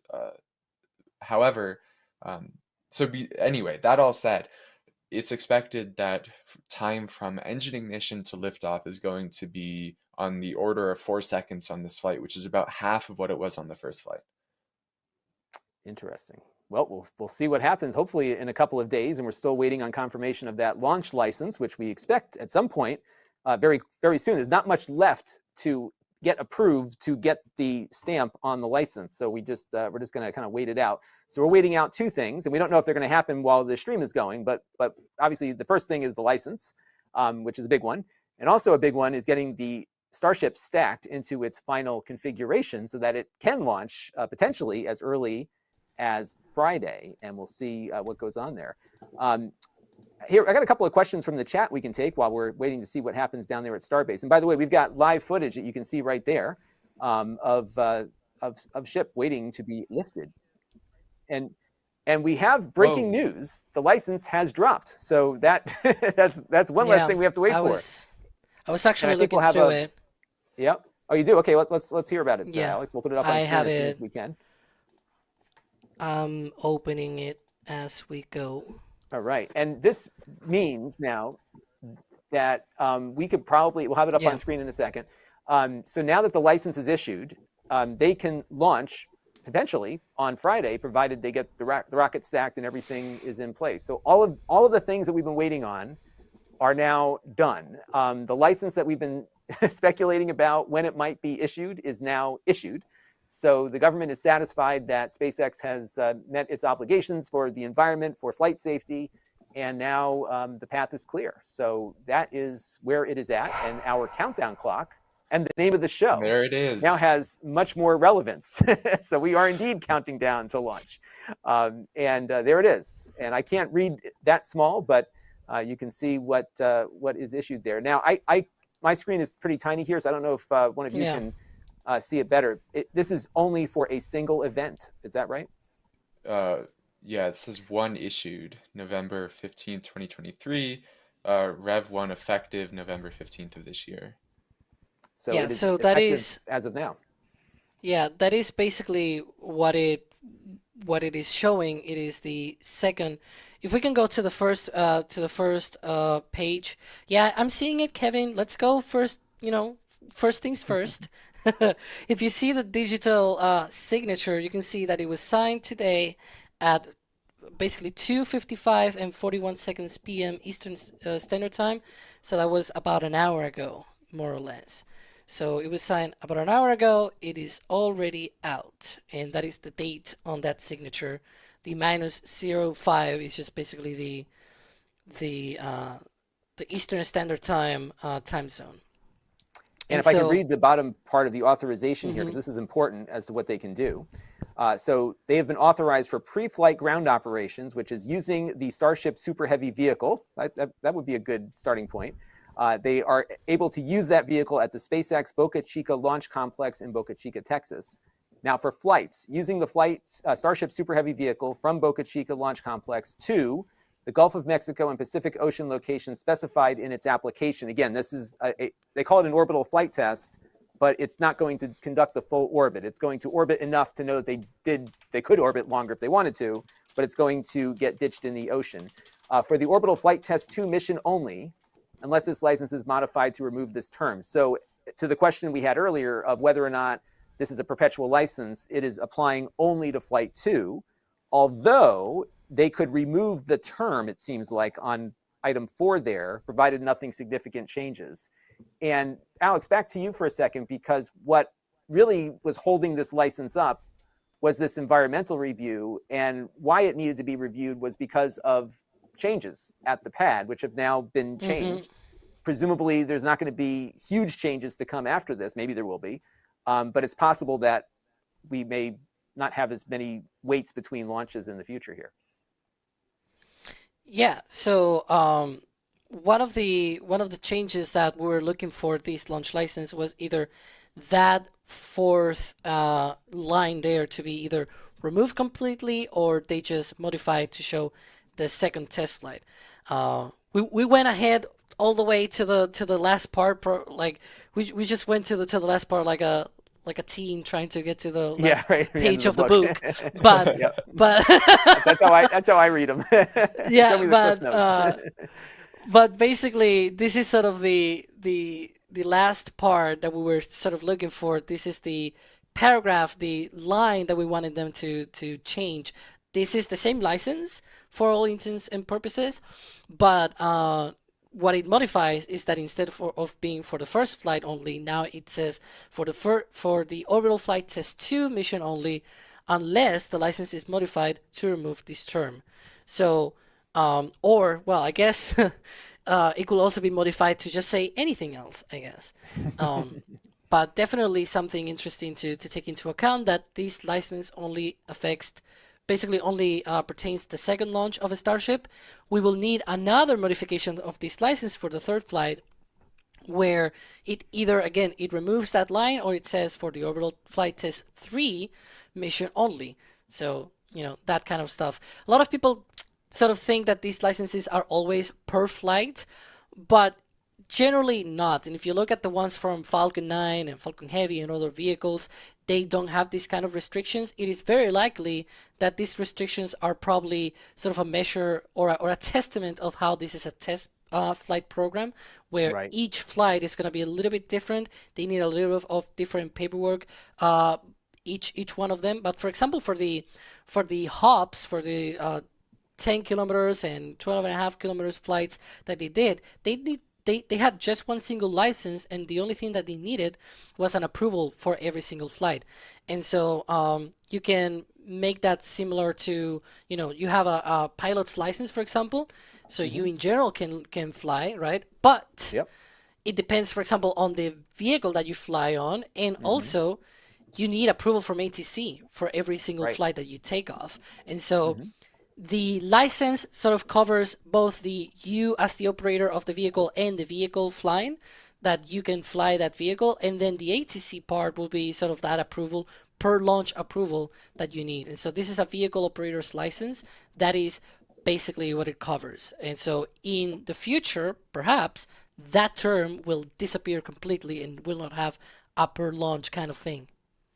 Right, and I'm sure there'll probably will be some qualifiers on these for the short term at least, especially as they experiment with full orbits and then landings, or I don't know, what are they going to call these things? They're not quite landings. They're going to get grabbed, grabbings as they come back down. So if you're just joining us, what we have on screen here is the launch license, the long-awaited launch license for this second orbital flight test, which I'm sure SpaceX hopes does get to orbit this time.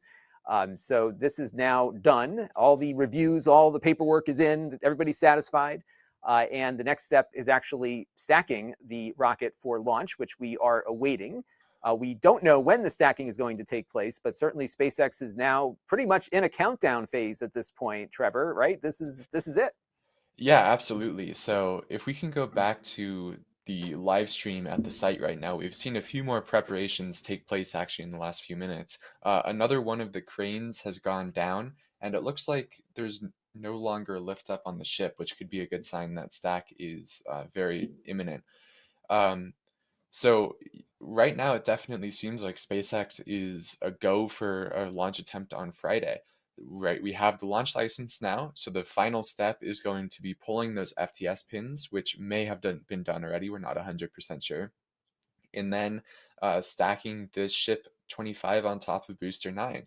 From that point, SpaceX will begin their internal countdown, which will be releasing weather balloons to get a good idea of what weather is going to be, start preparing the tank farm and all of that for a launch attempt, which is no earlier than, as you can see at the top left of our display, 39 hours and 46 minutes from now. So obviously we're going to go live about 8 hours before launch, and I think that's probably about when SpaceX's countdown for the day starts as well, where they'll start clearing the pad, making sure the road is clear, and a few hours later starting the spin up of the tank farm for loading of methane and liquid oxygen onto the vehicle. So we're very, very close.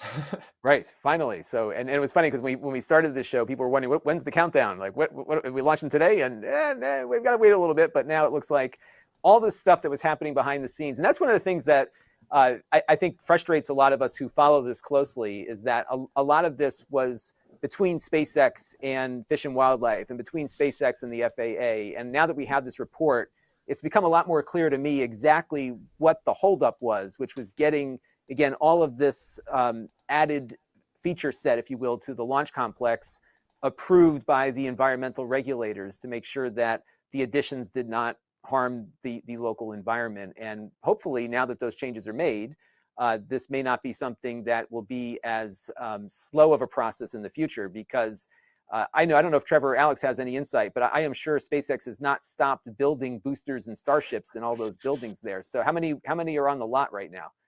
Oh boy. Right, we have booster. It's like the end of quarter for Tesla. They've got cars everywhere. They want to get them out the door, right? So what do they got? Yeah, so we have booster 9 on the launch pad, obviously. Then booster 10 has underwent quite a bit of testing and probably has engines, if not is into engine installation. Booster 11 has gone through cryo testing, and I think booster 12 has gone through testing. I could be wrong about that, but it's definitely fully stacked. And then I believe, is it 13 that is in stacking right now? So it looks like they're probably on the order of 3 boosters that are fully stacked for the upcoming flights. And then ships, I believe we have 4 or 5 at this point. Wow, so there's quite a few there. And I wanted to bring up a super chat that came in earlier, and I apologize for not getting to it sooner, but I think now that you mentioned how many ships there are, Yasser St. Felix with a $10 super chat, thank you very much for your support of the channel. I was wondering, does SpaceX have a physical model for the interior of Starship? Because as many of us know on the chat here, Starship is not only a rocket that will launch from Earth into orbit, it's also a ship that will land astronauts on the moon for Artemis 3. And you need an interior to support life. This Starship, of course, has no interior. Is there a model for this? Have we seen anything like this, Alex or Trevor?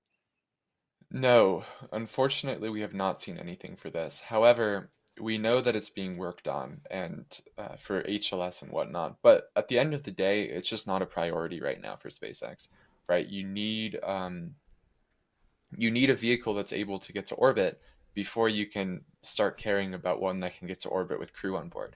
So for now, SpaceX is just focused on let's get a vehicle that we can get to orbit successfully, that we can recover successfully, and that we can eventually, in the upcoming flights, show that we can do transfers of large amounts of cryogenic liquid oxygen and liquid methane on orbit.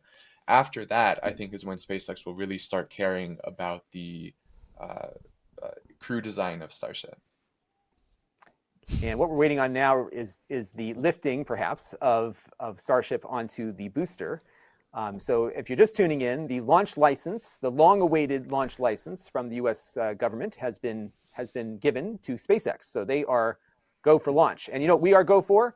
Shopping at shop.nasaspaceflight.com. The holidays are coming. Hanukkah is in 3 weeks, and Christmas, of course, is at the end of December, or December 25th. And you know what? There's people in your life, maybe you, that need some high-definition embroidery. And we've got these great patches at shop.nasaspaceflight.com to commemorate this upcoming launch. And these are kind of limited in quantity, so you may want to get yours before Friday, because that's when it's launching.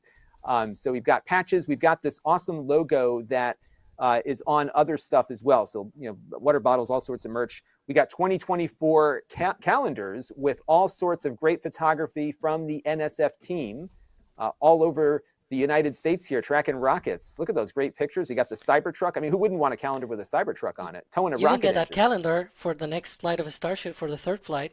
Because obviously this one is, you have the clock up top for the next one. Yep. But for the one after that, you can take that calendar and many flights maybe.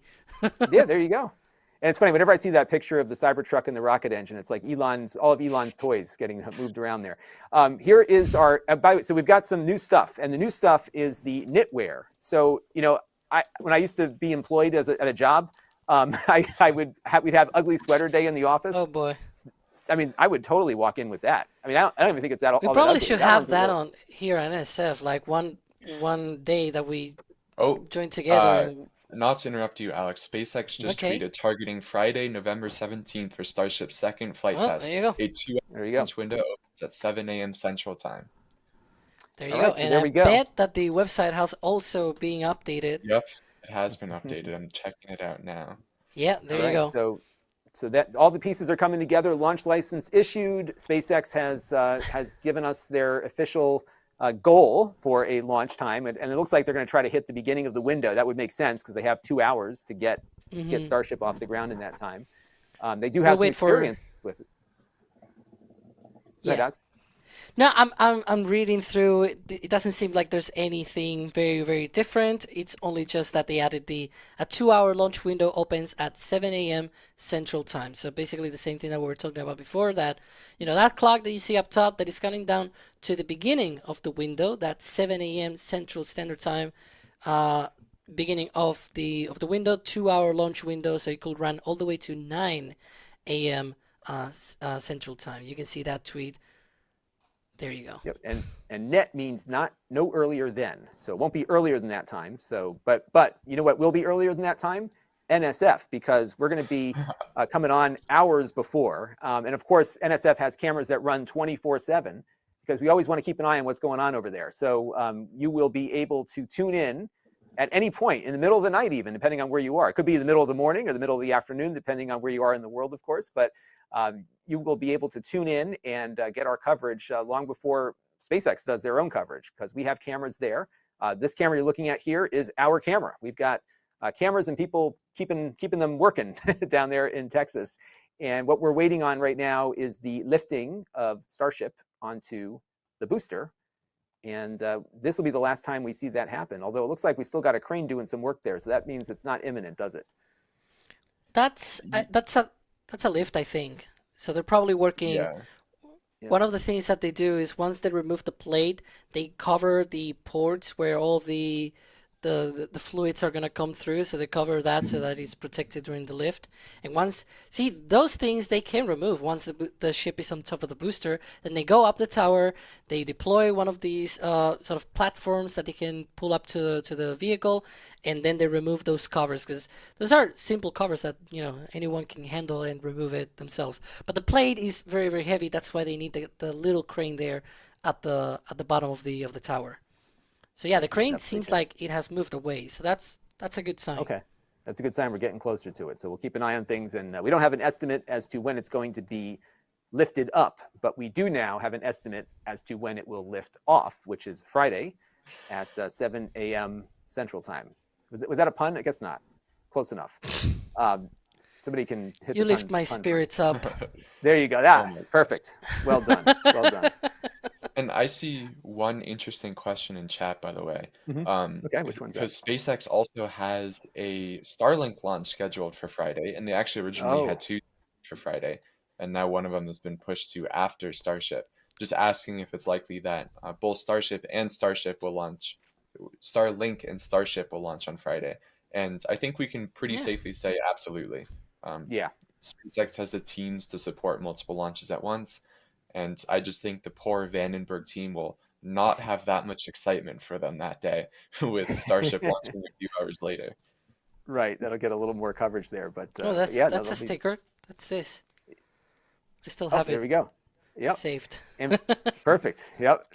And so if you're just tuning in, the FAA license has been issued, and we are now awaiting the final stacking of Starship. And here's a question from Clag House of Gricka. Let me put it up on screen here. I'm getting everything wrong today because I can't. I need my glasses now. I can't see my screen half the time. Is there an app showing Starship trajectory? Well, or is there? There's an app. I mean, technically, it's called YouTube. So you can watch our video that we did. Perfect. I think it was last week or this week. Time is blurred right now in my brain, but we did a video recently about the timeline and trajectory because SpaceX published a whole timeline on their website. We also had all of these notices, notice to mariners, to our missions, things like that. So we had all of that already told us what was the trajectory. It is pretty much like the one for the first flight, but we still talked about that on that video. So do check that out if you want to know the full detail of not just the trajectory, but also the timeline. What's gonna happen on Friday, right? That's a very important thing to know as well. And while we're waiting for the lifting here, Trevor, if this mission is successful, and I think there's some confidence that a lot of the things that went wrong on the first flight, they've kind of figured out here. So let's assume for a minute we're successful. What's mission 3 like? Is it going to be the same? Is it going to be a longer orbit?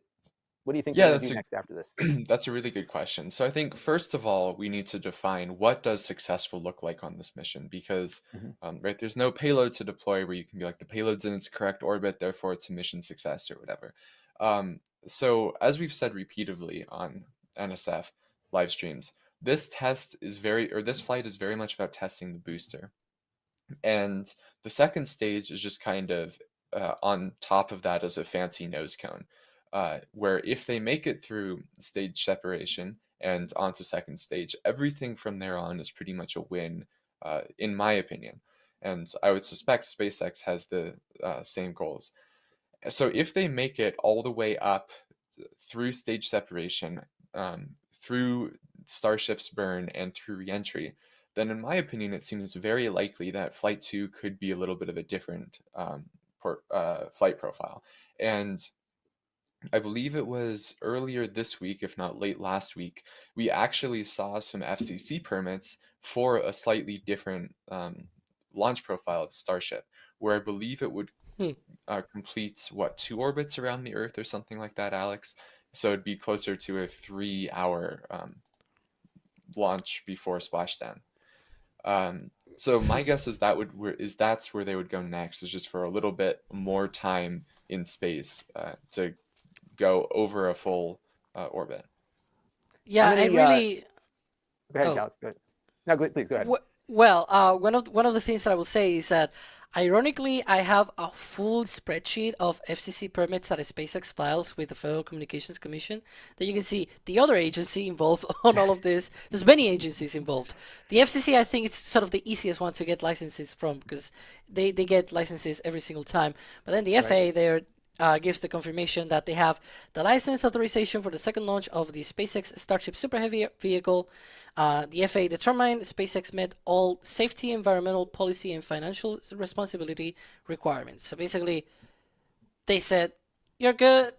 Let's launch. Let's light this candle." So that's pretty much how it is.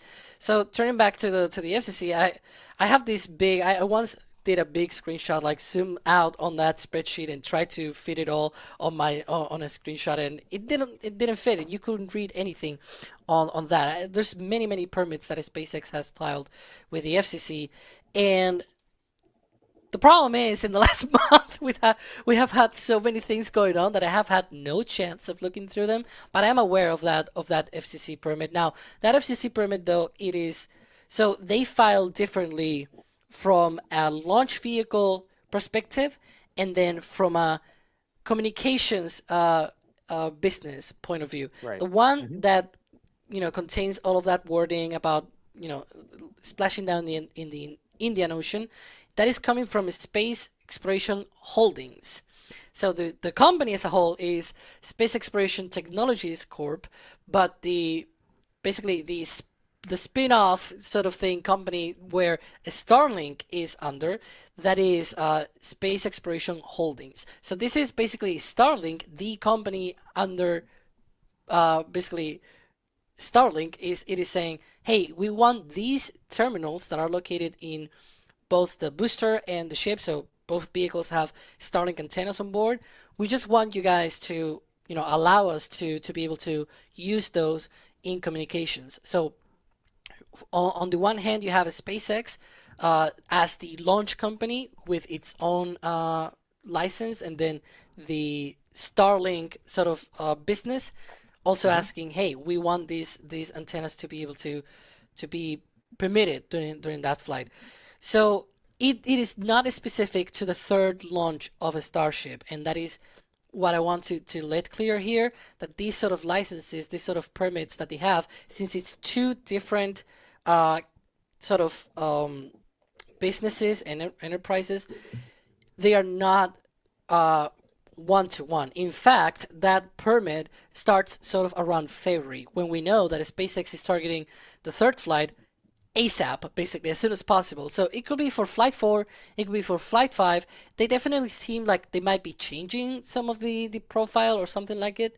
It didn't look to me that it meant that it is going into orbit and then re-entering or something like that. It could also be that they're just doing a shorter trip around the Earth instead of going all the way across. They just burn maybe for 1 second less and they splash down in the Indian Ocean instead of the Pacific Ocean. But that basically is the TLDR of the whole thing, that it is not technically for Flight 3 because it's a separate thing, and it could be for any other flight apart from this one. But it does give a window into what they might be thinking about for future missions and getting those approvals ahead of time from the FCC for the communications on those. And one of the things in my other hat that I wear in reviewing consumer electronics, a lot of times you can see what companies are up to based on their FCC filings, because they have to get those in ahead of time. So this is a parallel, I think, to some other industries for sure. Let's go back for a minute, Alex, to some of the launch license differences. I think we may have some information on that. Have you been able to look and see what's different about this license versus the one they had before? Yeah, so the good thing of this license is that on page 2, they already tell you what is different. So that's a good thing. Thanks, FAA. Very convenient. So it says there, it has the first revision 0, that's the original one, issued on April 14th. That's basically it. There's no difference because it's the original issuance. And then it says they have added basically revision 1, rev 1 to every single instance where it says, this is the launch license number and everything. The one that I'm interested in is on the 4th there, where it says order A1, the 4 point. It says Edit paragraph 6, additional measures. SpaceX must comply with the conditions in the November 15th, 2023 read and reevaluation of the 2022 programmatic environmental assessment for the SpaceX. It's a whole thing. I'm not going to say the entire thing, but you can see there. That is what it's saying is that the read and reevaluation that we're gonna feature, but they dropped the license. We're gonna talk about that later if we have time, because we also have the Ship 25 lift and everything. We have a lot of things going on, right? Yeah, So, that's what happened. Yep. we were actually talking about that in the back channels. That what we're talking next, and so yeah. So what it talks about that once the Fish and Wildlife Service did its thing, then the FAA was able to finish the read and reevaluation report, and again that is just summarizing what the Fish and Wildlife Service said. And saying, look, this is all of the, basically a summary of all of the things that we're looking through. These are the things that may change for the second flight. There's some changes exposed there on that document as well. The bottom line is, all of the things that are going on there, SpaceX must comply with those conditions as stated on that document. So basically, this license, it is good as as SpaceX, as long as SpaceX keeps within those bounds of the original programmatic environmental assessment, the one done, the reevaluation done for the first flight, and the one done for the second flight. As long as those three conditions are met, then straight ahead we have that second launch. Well, go ahead, Trevor. Yeah, I just wanted to say real quick, too lift much. is coming down from the ship, so this could be good indication that the ship will begin lifting momentarily. Well, okay, maybe not momentarily, but soon. But like sooner than it would otherwise be. So there you go. Yeah, I see it. I think I can see it backing away there. So that's a good sign. Yep. There we go. And they've got to obviously clear that entire area because you don't want people underneath that. Safety is important. We need someone here playing beep, beep, beep, Yeah. because it's backing away. Right. And I'm sure it's making that noise. We'll have to get one of those football microphone things with the dish on there. Yeah. But we do have, and actually when you watch the live streams that we have set up, we do have audio on many of those too. So you can hear all the sounds that go on at Starbase, and there's a lot of noise there. It's like there's pressure venting, and it's like a living organism there of all sorts of things going on. But there we go. So we're looking at, this is our NSF cameras down at Boca Chica, Texas. And we have a launch license in hand. We have a countdown, presumably at 7 a.m. Central Time on Friday. And so SpaceX needs to get this rocket lifted and paired up. And a new feature of the rocket, which we haven't talked about today, is the hot staging ring. And there's a lot of speculation in the chat about what might happen to that staging ring. This has not been tested in flight yet. It looks pretty strong. It can hold the whole Starship on top of it. How do you guys feel that staging ring is going to hold up in flight? Let's start with Trevor, maybe. Yeah, go first, Trevor. So I think it's probably going to hold up well. These are forces that you can very easily simulate on the ground, right? You can just know that the vehicle is going to be accelerating at approximately 3 Gs, so 30 meters per second or so. You know the mass of the second stage is whatever, so therefore the force through the inner stage will be 30 times whatever that mass is. And you do that on the ground, test with some margin. So I think that'll be fine. The one thing that we haven't talked about yet, though, was in the Fish and Wildlife's report earlier today, we actually learned that, at least for now, the hot staging ring is going to be expendable. And it says, hold on, let me pull this up larger. SpaceX proposes to add an inner stage to Super Heavy consisting of a forward heat shield. It is made of stainless steel and is approximately 30 feet in diameter and 6 feet long, weighing approximately 20,000 pounds. For some missions, the forward heat shield would be jettisoned between 30 and 400 kilometers offshore in the Gulf of Mexico. SpaceX would not recover the forward heat shield as it is expected to sink. So I think that's a pretty big change. Yeah, that is a pretty big change. And I think that was... Yeah, we're working right now on trying to get that on screen. See, you mentioned it too quickly. We should wait for Kevin to show it on screen. Sorry, Kevin. And while we're looking that up, Alex, the hot staging ring has been removed and put back on numerous times. What do you think they were doing to it? It is very likely. So one of the reasons why we think they removed the hot staging ring. The problem with the hot staging ring, though, is it covers the top dome of the vehicle, and so that top dome is basically it houses a lot of very important parts of the vehicle, such as the great fin motors and the avionics systems and things like that. Those systems cannot be on any other place, basically, other than that place, because the rest of the vehicle is just tanks and then engines on the engine section. You could maybe put something there in the engine section, but it will be a bit weird to put there, to be honest. And I have some additional news here. Gage is on the ground over there in Texas, and he heard a klaxon and said all personnel to exit the orbital pad. And when that warning comes out, that typically means the Starship is not lifting off, but is being lifted up. So I think our lift here is imminent. So we'll keep an eye on what's going on there. Sorry to interrupt you, Alex. Yeah, so I think I pretty much covered everything with that. Kevin, I think it's the earlier page. I wrote a page on the back channels for him, the previous one. There we go. Okay. That is the interesting part. This is the environmental review or the reevaluation we're looking at?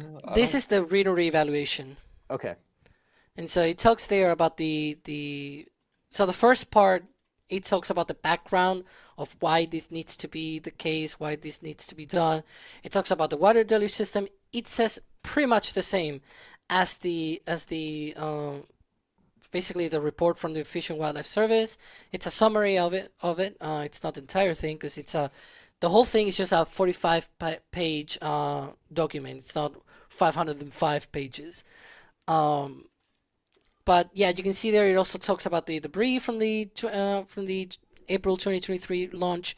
That is obviously what we sort of look at before, where it talks about some of the debris were extended south of this area, approximately 20 acres. But yeah. Right. Yeah, it is not expected to happen during future launch operations because SpaceX has reinforced its launch pad foundations with thicker concrete, additional piles, and steel plates. So that is, again, a summary of what the Fish and Wildlife Service was saying. This is sort of, a summary of all of that we have already gone through before. If I see anything else, I might say, hey, this is this. But we're waiting for that ship to be lifted, so probably we'll have to refocus there, because I think we've already gone through all the documents, to be honest. Right, and there was a lot to go through, but it was good. I think it was great to be able to see what we were looking for there's there. the alarm. That's the klaxon. That's the klaxon. So that is that sound means lifting, but not launching, is happening very soon here. So we will keep an eye on things. We've got our camera there focused in. We'll see it very slowly lift up.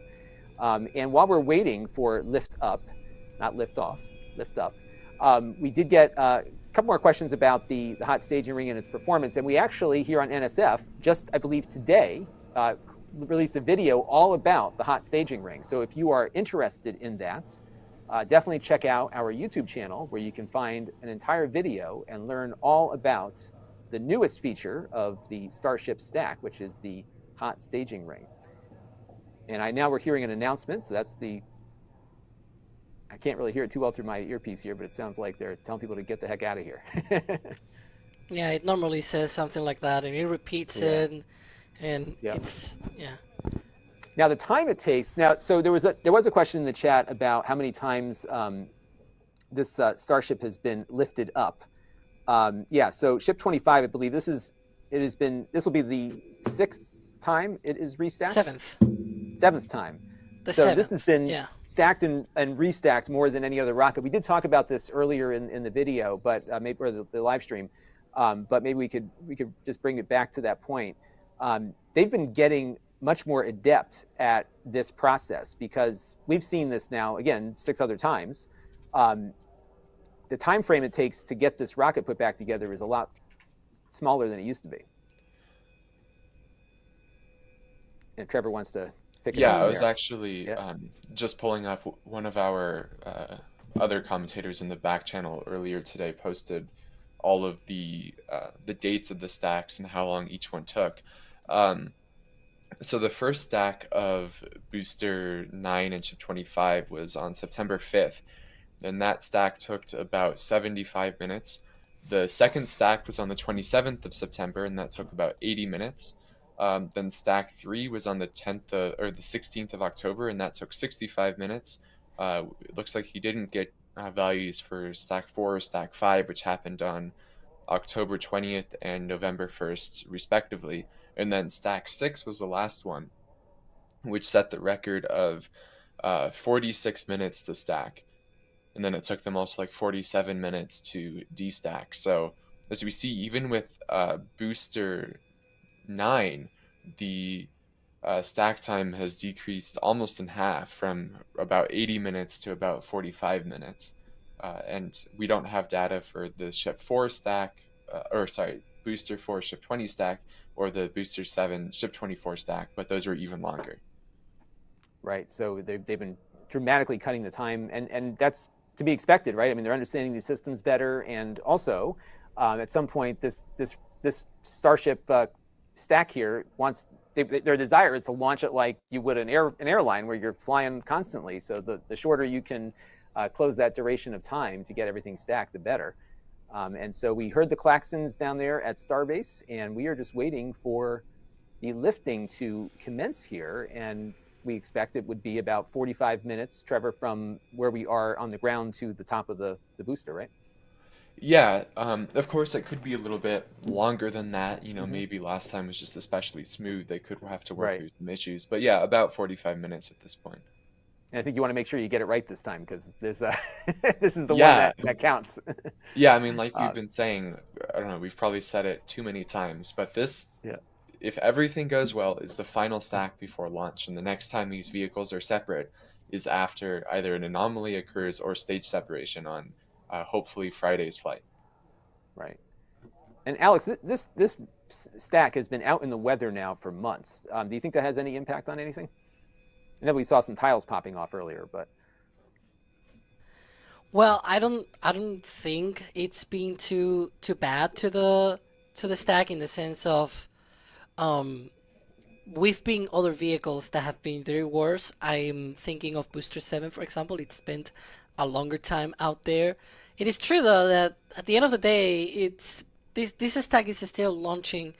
I think Booster 9 was completely fully stacked around October of last year, and so it's been 13 months of this vehicle being stacked, and the ship it's actually even older.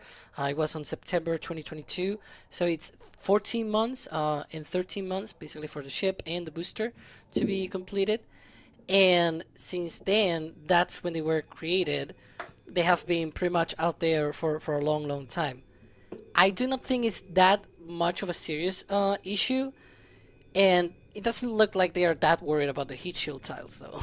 So we'll see. Right. Yeah, it doesn't really matter too much on this flight, provided where it's going to end up. Although I think you want most of them probably working there. So, so Trevor, we've been hearing this klaxon sounding for a while. How long does it typically take them to clear the area? I'm sure they must have some means of figuring out that there's nobody around. Yeah, I'm actually not 100% sure how long this normally goes on for. Yeah. But like we've been saying, now that the press plate is removed and they're done with all of the ship on the or work on the vehicle, especially the ship is where they were working on last, it should be very soon. So my guess is we'll see lift start within the next 10 minutes or so. Right. And then we were just talking in our back channel that one thing that we were speculating on some of our previous streams, and our very own Alejandro correctly guessed, was that they had pulled FTS pins the other day after installation, because Alex had said he thought he saw one of these small remove before flight tags in the hands of one of the workers. Kevin, I saw that. I was here then seeing that I was right about that, and you showed me on screen. So Alex thought he saw this, and we were like, okay, maybe they pulled the pins. We're not 100% sure. But since they didn't really do any work on the FTS now, we can say confidently that those pins must have been pulled the other day.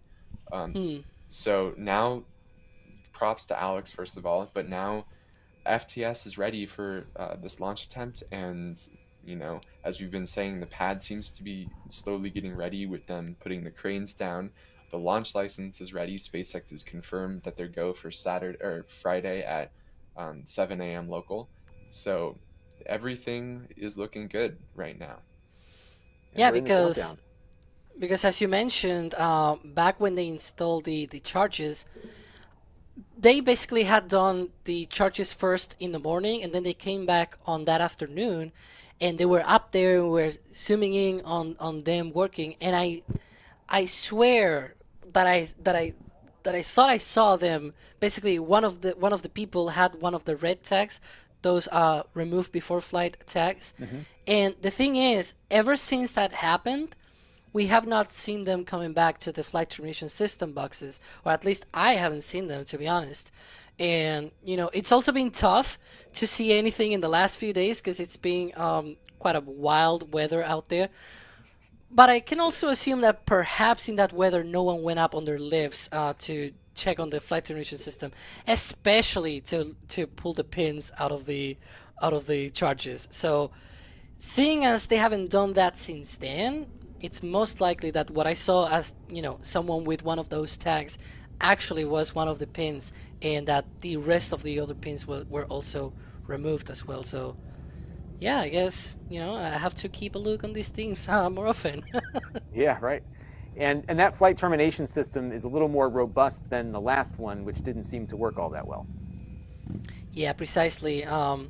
We sort of thought, so this is interesting because the train of thought that we had originally, because they have on the flight termination system, the old one is still there, but then they put something else, like an extra box, like a ring up the vehicle, and we thought that it was extra charges, so that they were gonna put the old ones in, and then they're gonna put more boomy stuff on the vehicles. And the interesting thing we found out once they installed the actual charges is that the old parts are not being used. They haven't installed any charges on the old box, so it's just not being used. It's just there because it's a leftover from the design, but it's not being used. Now the charges that they have installed, though, they are larger, so they are located a little bit higher on the vehicle, and they are larger. So perhaps just by locating them in a more place that might be more susceptible to explosions, if you poke it with that explosive, then maybe that's what they're hoping for to achieve with this. So yeah, pretty much that's the whole explanation. And I'm sure they're hoping not to use it this time, but rather have it come down on its own. But it was, you know, clearly somebody was pushing the button hoping that it would go boom, and it didn't. So. That's an interesting thing, because actually this one is an automated system. So in theory, it should activate itself. So once it'll push its own button. Exactly. Once the vehicle detects that, oops, I'm going off course, right? It's this is not going well. I'm going boom. Whether there's an actual button on the ground that someone pushes, it's unknown. One thing is for sure, though, on the official documents, it says autonomous flight termination, or something automated flight termination system, something like that, or flight safety system. The point is, it says it is autonomous. So whether it has a manual backup or something, we don't really know. Falcon 9 does have a completely autonomous system. As far as I'm aware, there are no manual systems on the ground. Like, there's no person with a big red button to push, precisely because one of the reasons to have the autonomous system is that you can avoid having a person in the ground pushing the button. Right. Exactly, and that's something So that, especially if you have astronauts on board, right? And it's also tough because you have to make a decision to push a button and potentially end somebody's life. And I can see having something automated might be better. Is that a new What view? is OO? It looks kind of new. That sounds like a new view, right? Doesn't sound to you like it's new? So if you are just tuning in, you are hearing klaxons, and that's nothing to be worried about. Just SpaceX letting people know that they're going to be lifting a rocket, and you should not be standing underneath it. And the reason why they're lifting the rocket is because they now have a launch license. So this rocket is cleared for takeoff, or cleared for liftoff, which will happen, we hope, Friday at 7 a.m. Central Time. And you can run your clock calculator to figure that out. But we have a countdown. As you can see, we are 39 hours and 9 minutes away from the opening of the launch window on Friday for orbital flight test 2 that SpaceX hopes will get to a higher plane of existence, perhaps, than they did the last time. And I think from all the changes that have happened, both on the ground and on the ship itself, I think I'm feeling pretty good about it. They're pretty good at learning from their prior mishaps. And so I think we'll be in good shape there. We do have a bunch of super chats here and some gifted memberships. So I want to thank John. Let me put his thing up here. John Depker for 5 Red Team memberships. Thank you very much for gifting those. Apocalypse Cow earlier also gifted 5 Red Team memberships. We have a $2.48 super chat from Smurfette Finch. Thank you very much for smurfing us up today. We appreciate that. I watched the Smurfs with my little ones recently, and like every other word is Smurf out of them. Like that's their favorite verb. Mr. Space Repair, $4.99 super chat, was wondering if the pins have been removed, which we did talk about, and we believe they have indeed been removed because they wouldn't be lifting if they were still in. And if they are still in, then they've got some explaining to do. And we also have a bunch of gifted memberships from D.A. Swanson here, from Tim W., and from Joris Oosterholz. So thank you all for your contributions and your support of NSF. And we're gearing up for a big coverage event, which is the second orbital flight test. And again, the FAA license has been issued. We've been talking about all the things that were required to get to that point. And if you rewind later, you can hear Alex's great analysis of the environmental review, of the reevaluation, and now it's all done. So they have everything they need to launch this rocket and get this thing off the ground finally after all this time. And it's amazing how much work, Trevor, has happened here over that length of time, because it looks the same as it did before, but it's all different. Yeah. It is... I mean, the dented tanks are the only evidence of the prior launch. So. Yeah, it's truly remarkable how quickly SpaceX works. I joke around with some of the others behind the scenes a lot that SpaceX is really, really good at breaking things and even better about fixing them. And I think this is a prime example of that, where, they broke a lot on the launch side after that first flight, but they learned a lot and made improvements to the pad and have come back even stronger in a ridiculously small amount of time. Like it's been 7 months, just under 7 months since the first launch attempt, and since then they have a completely new pad for the most part, right? They installed the water deluge system and the steel plate with all of the foundation work that Alex was talking earlier, and then they have 63 corrective items done on the vehicles themselves, and some of those were also on GSC. So yeah, SpaceX just worked incredibly hard, and it's remarkable that they're back where they are just 7 months later for a second flight. Yeah, it looks like it never happened. So yeah. It's a great amount of work that happened, both for the rocket and on the ground. And again, I just think it's amazing when it's something you don't really appreciate about the space program, both public and private, until you visit some of these places and you see the extent of the engineering that goes into everything. And just about every discipline of engineering is at play here. Civil engineering, environmental engineering, as we learned a lot about today. And of course, mechanical engineering and rocket engineering. Everything you can think of happens here. And as this program continues, you're going to have life support and all sorts of other things that go into making a successful space program work here. But what we're awaiting right now that we have an FAA license in hand, or at least SpaceX does, we don't have a license to fly, but they do. And if it was up to Alex would be just launching every 25 minutes with something, right? Like, why not just push the button? It's just exciting that now we can once again say that starships were meant to fly. That's right. Finally, after all this time. Yeah. And like I said, I think it was great to have this discussion about what went into this, because yes, it took a long time. Yes, there's a lot of red tape, but you can also understand some of the environmental concerns, legitimate ones, about really the centerpiece being the amount of water that was getting dumped into the local area there, which they were able to rectify. And hopefully, now that's been resolved, it won't take as long to get to the third flight, because they definitely have the rockets ready. So I mean, there's that, but then there's also the safety aspect, that it's remarkable how quickly they work through, right? As we were talking about just a few minutes ago, on the first flight after the AFTS was activated and those charges detonated, it was about 40 seconds until the vehicle broke up. So frankly, SpaceX is really lucky that in those 40 seconds, they were just over the ocean when, no one was there. If that was headed toward land or something like that, they could have had a significantly worse situation. So I'm really glad the FAA also took their time to make sure the flight termination system for this flight will do its job if they need to activate it. Absolutely. Hey, we got a super chat here from EJ02 499. Could another country recover the ship from the bottom of the ocean? There's probably a lot you could learn if you recovered a Starship. I'm assuming they're not going to destroy it when it gets close to splashdown. I don't know if you know about that, Alex. I mean, they could, but good luck, because I think the places where it's gonna be splashing down, it's not shallow ocean. It's actually very deep. Yeah. And even the. Go ahead. No, I was gonna say, and you think about that recent tragedy with the small submarine. They were able to pull up parts of that just because it was small, but pulling up Starship from the bottom of the ocean is probably a whole nother story.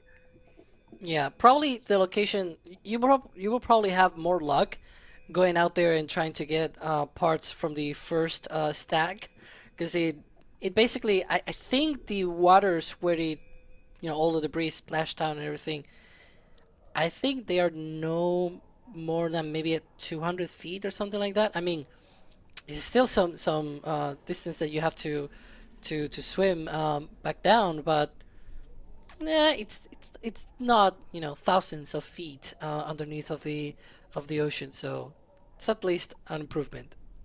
Right. It's much easier. Now, if you're just tuning in, it looks like we're getting more people popping in now. The word's getting out. So yes, you heard correctly. The FAA license has been issued, and we have a countdown clock that is operating because we now have the projected or the desired launch time that SpaceX announced shortly after that license got into their hands. So we are looking at Friday, which is Friday, like coming up in like 2 days. Friday at 7 a.m. Central Time. So tune in early, because we're going to be pulling an all-nighter around here. Some of us are, and we'll be covering this in detail. So if you want to keep up with everything that's going on, and what's fun about following our stream is that these cameras you're looking, look at that great shot we got there. These cameras that you see are NSF's cameras. So we have cameras all over, and you can follow everything that's going on here as it happens. And the best part about following what's going on with us is that we have some real experts on the call. So Trevor and Alex have been joining me for the last, I don't know how many hours we've been at this now, but we've had a lot going on. We started without a license, now we've got one. So that's a big deal. And now we're about to watch a stacking. So so it's exciting. So we are, he jokes, he says expert, but no, you are an expert. Yeah. I'm convinced. Yeah, I was making quotes here. Yes, right. You can see me. But what I say to people is experts that in quote. The expertise here at NSF, the collective expertise, I believe, is enough that if we weren't covering this, we had the money, because that's the big part of it, is having the money.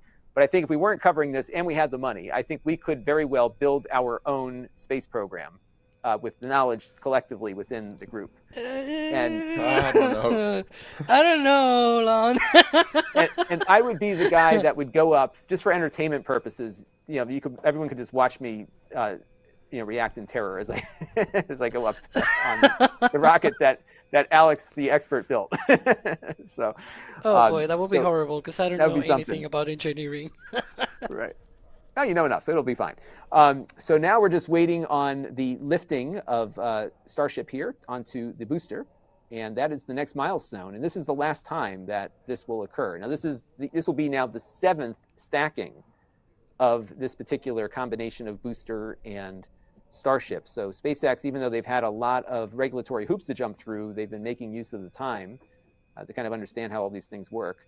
And I see they also have some around that concrete there. They've got some steel wrapped around it, so I'm guessing that's to prevent concrete from flying around. If you can see that on the shot there, so it looks like they're prepared and ready to avoid damaging our danger van again. So hey, Jim Cabot with a $10 super chat. A big congratulations. Maybe all of you in the chat can congratulate him. 7th grandbaby today. Sparrow is her name, just in time. All right, what a great day. You get an FAA license and a new granddaughter. So I would say the granddaughter is probably much higher on the list than an FAA license, but congratulations to you, and that's awesome. So another space enthusiast has joined the world, and that's a good thing. It's going to be good for the world for more space enthusiasts to be out there. We got a $5 super chat from John Lamb, or $5A, which I guess is Australian, $3.25. Is the same camera car ready for test 2? Oh yeah, this is Danger Van. So Danger Van, I have not seen Danger Van. I've heard about Danger Van. Perhaps one of you has some more knowledge about its current state. Will it be going back for old time's sake, or is it not movable? It will not be going back. And I want to emphasize the second part of the question is, have we learned to park it further away? And it was parked there knowing very well that there is a good chance that it could be damaged, and sure enough, it was damaged. But we have, I don't know how much I can say, but we have solutions. We have things. Yeah, we have things. That's all I'll say before I get to DMs. But yeah, we park it there at our own peril. Like, we just basically that you know, you probably have seen pictures of, you know, the people around and things like that. That was sort of the place where media was located, so that was something that we did on our Pearl. Certainly lots of thanks to SpaceX for that opportunity, as always. But that was not something that, you know, oh, they left the van parked there, and oh, they didn't know there was a launch. We fully knew there was a launch. Of course we knew. Yep, and the video is pretty. I mean, the video that you got from that was probably worth the damage. It looks pretty cool. It does show you the power that this thing is going to unleash when it launches. So, hey, let's do some speculative questions here. Here's one from Gabro Play, 4-month Red Team member milestone. If Ship 25 Booster 9 don't launch on Friday, are there backup days? Is it going to go Saturday? What's their time frame looking like if things don't work out for Friday? Yeah, so a lot of it depends on how far into the countdown they get. If they don't start any fuel load, or just get into fuel loading but don't do too much, then I think a 24-hour turnaround is somewhat reasonable. Then the question turns into, do they want to launch on the weekend? And, you know, they have road closures for this weekend, and I think they technically are allowed to, but it still seems somewhat unlikely. However, where we know that can't launch is once it hits the 22nd, then SpaceX is unable to launch from the 22nd to the 26th, if I remember correctly, because of Thanksgiving. So they probably would have a launch attempt on Monday. However, I also don't think the weather is looking too good for next week. That all said, if they, you know, get down to T0 and they lose a decent amount of the propellants, then it is about 3 days between launch attempts, so they could launch again on Monday. Right, and that's a big factor here, is that they don't have enough storage for all the fuel they need on site. So yeah, you have 2 launches, right? Like you need, you're going to lose fuel in the process, right? So you have to get all that fuel back. And it looks like we might have some lifting going on, by the way. Oh yeah. Yep. So we have a lift. There's a beginning. small gap there already. Yep. And Gage is saying that lifting has begun, so it looks like there is some lifting going on. So we will keep our cameras trained on the lift here, and while we do that, we can keep talking as we await. This is actually my favorite shot, because it's like it always goes slow to start, right? But there it goes. Yeah. And sometimes the mirage effect kind of makes it look like it's moving when it's not, but that's definitely a lift there. Awesome. Yeah. So the next time the ship moves will hopefully be under the power of all 33 engines on the first stage. And that will be exciting. We've been waiting a long time. And then hopefully under its own 6 engines. Right, exactly. Hopefully, right. And you know what's funny is that it feels like this was so long ago that Orbital Flight Test 1 happened, but it really wasn't all that long ago. So, in fact, we are 7 months to the day from the last stacking of Ship 24 on Booster 7. It happened on April 15th, 2023, and we are on November 15th, 2023. So 7 months between 7 months. both events. And the We are on the 17th, same, yeah, the Right. 17th was the first launch attempt as well, indeed. in April, Right. and then that's Right. one got turned into a wet dress rehearsal, and then they ended up going on 420 notoriously. 'Cause Right, it's that's right. SpaceX, so of course they did. That's right. Of course they did. That was a Yeah. goal, right? And you know, and it's funny, by SpaceX standards, launching every Is 7 that- months is not their usual cadence. So I think that's why it feels like it's been so long. Plus, we've been following this so Is closely. it me, or there's something attached to the ship at the bottom? Yeah, I was just wondering they- that too. Are they for real?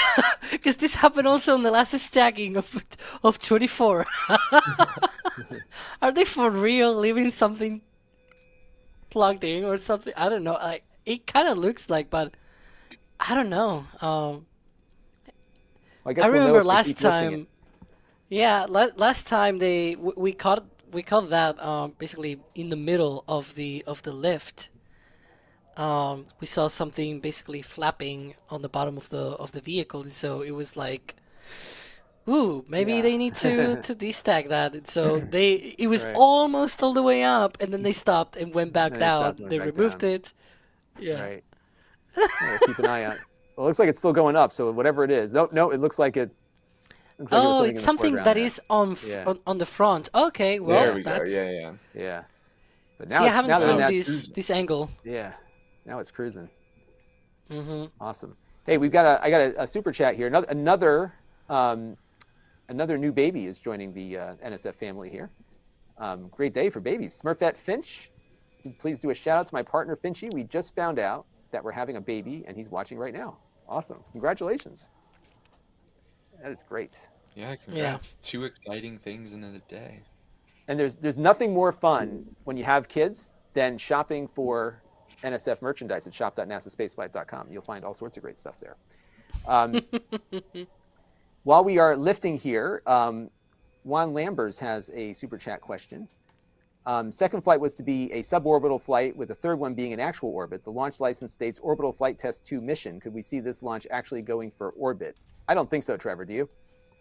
I mean, I think the whole non-orbital thing is just a little pedantic and not very enlightening, in my opinion, because if you really wanted to be pedantic about it, you know, it is in an orbit. It just has a perigee that's below Earth's surface. Like, you know, we're in an orbit right now, and our perigee and apogee are just, you know, below its orbit, or below the surface. However, to the will it actually go into orbit, we know that it won't, and that's just because SpaceX doesn't want that risk on this flight. They want, as soon as the vehicle is in orbit, or, you know, at its apogee, they don't want to have to conduct a deorbit burn or something like that, because that just leaves room for there to be air. They just want it to automatically come straight back down into the atmosphere. And going back to the whole why I think it's somewhat of a boring argument thing, is because it is so close to orbital velocity. Like, they could do a puff of an RCS thruster and probably be pretty darn close to orbit. It's within meters of seconds that make up the orbit that they're going into, which has its perigee just below in the Earth's atmosphere, and its apogee and perigee both being above the atmosphere. So it's just such a small amount of thrust that it's very obviously no reduced challenge for the vehicle. It's just, in case something goes wrong, let's not lose a Starship in orbit and have it come in uncontrolled. Right. Don't want to push their luck yet. Let's get one step at a time, as they say, and get it figured out. And although these Starships are not cheap, I think the cost to make one of these is not as significant as it might be an SLS or something like that. So they can afford to have a couple of more flights to get this worked out. And, you know, given what we learned today, so for those of you just joining, we got a launch license. Well, we didn't. SpaceX got a launch license, and I feel like we got one too, because we've all been waiting so patiently for it. So SpaceX is cleared to launch on Friday now. So all the pieces are done, all the paperwork is done, and I think it's kind of fitting here that they waited until that launch license was confirmed to begin the final stacking. So this is the 7th and final stacking that you're watching right now of this Starship onto this booster. And what's going to happen on Friday is that the stack together, hopefully, we'll lift off the pad and we'll have a first or second orbital flight test. And SpaceX, of course, is hoping that this one will be successful. And once it launches, that'll be the last time we see this one, because it will be left in the ocean following its mission. But at some point in the future, these starships are going to come right back to where they started. And that's going to be really fun to watch. So this is, for us here at NSF, Starship is the gift that keeps on giving. So it will continually provide us with a lot of things to talk about and to learn. And I'm sure SpaceX is going to learn a lot as this program continues. And what will happen on Friday is an orbital test, in the sense that the Starship will launch from Texas. It will, as Trevor said, it'll be just about in a position where it could be in orbit. And it will then basically ditch itself in the water near Hawaii. And that will be a successful mission, according to the parameters. Although SpaceX learned a lot on the last one. And sometimes it's good for things to go wrong early so that you can identify those problems and fix them, which is largely what I think you could equate to the first launch. And yeah, I mean, going back to like we were talking about earlier, I would imagine that internally, the expectation is not to reach splashdown. It's probably just, we want to reach stage separation and ignition of the second stage. Mm-hmm. Everything past there is just a win. Right, because that's right. That's where things went awry on the first go around. So actually, maybe we could talk about that, Alex or Trevor. What did not go right on the first mission? I mean, no, I don't think anyone expected the first mission to be relatively successful, but there was a lot of failure points. Maybe we can start at the ground and work our way up. And again, we use the word failure in the sense that these are things that went wrong that they are learning from and have changed. Well, there were certainly. Sure, go ahead. I can take that if you want. There were a lot of things that failed. There were also a lot of things that did go right. So, for example, the fire system did work, but then things like multiple engines not surviving the ascent portion. Then also the ones that did survive got a lot of debris from the ones that did explode, because the engine shielding on the booster was not really that good. And so definitely a lot of improvements in that area, not just Raptor reliability, but also if one were to go off, go all exploded bits and Christmas, just because I'm seeing the Christmas thing there on the corner. These things that you put on the trees and everything to basically like litter kind of thing. Yeah, so that was basically the Raptors during the first flight of a Starship, right? At least some of them, and then they affected the ones nearby. So we don't want that, and that's one of the upgrades that Booster 9 has compared to Booster 7. We have a whole video about all of these upgrades, but that is one of the most serious ones. There was also a lot of fires. The actual cause of so there were not only Raptors failing, but the cause of why Starship eventually veered off course was just because the connections to the engines were severed. Were severed, due to the fires that occurred during the flight on the engine section, and so.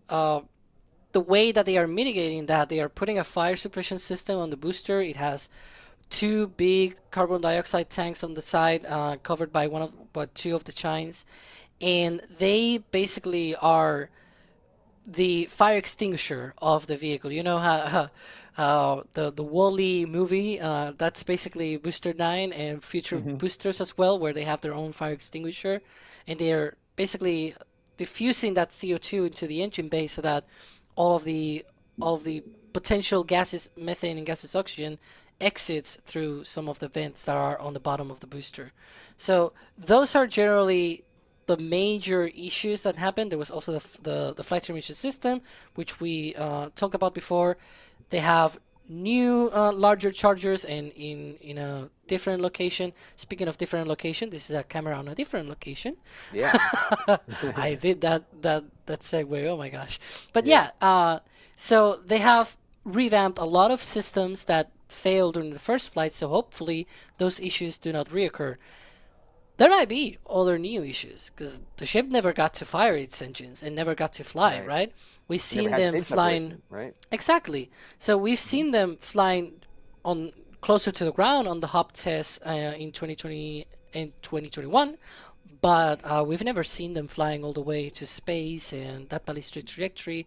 So that will be a new thing, and hopefully they figure out new things to solve, new issues to fix, or they'll figure out that they did a really good job and they don't need to fix anything. In which case, well, we'll all be happy either way. Excitement is guaranteed. That is the that is for motto sure here. And I'll tell you what, it is moving quick this time. It's not launching, of course; it's being lifted. But this is I've done a few of these stacking streams, and they don't usually move at this pace. So it looks like they're getting more confidence about how quickly they can get these things stacked. And what you're looking at here is Starship getting lifted up onto, for the last time, onto the booster.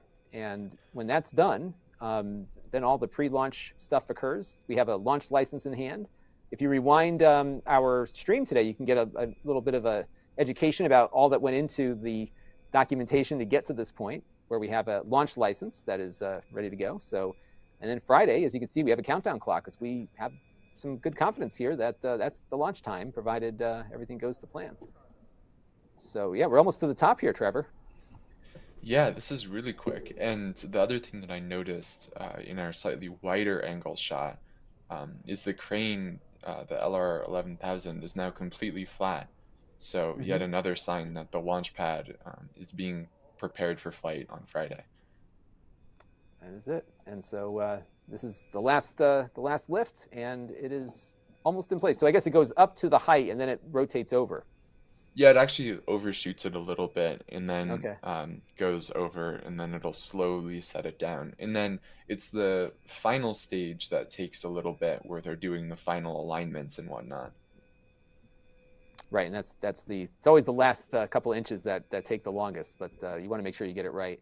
Now, I remember, Alex, a couple of weeks ago, we were watching one of these, actually, I think one of the first stacks of this booster combo, one of the stacks, one of the 6, and we noticed that the entire stack shuddered a bit once they settled everything down. Is that a normal procedure, or a normal part of this when they? Yeah, I mean, sometimes it's a little bit more subtle. Sometimes it's a bit more dramatic, but overall, as long as things go in the right way, I'd say the wobble, if it's not too much, if it's just a little bit, even if it's basically something that we can perceive, well, maybe it's not that bad. Maybe there's some leeway there. No pun intended.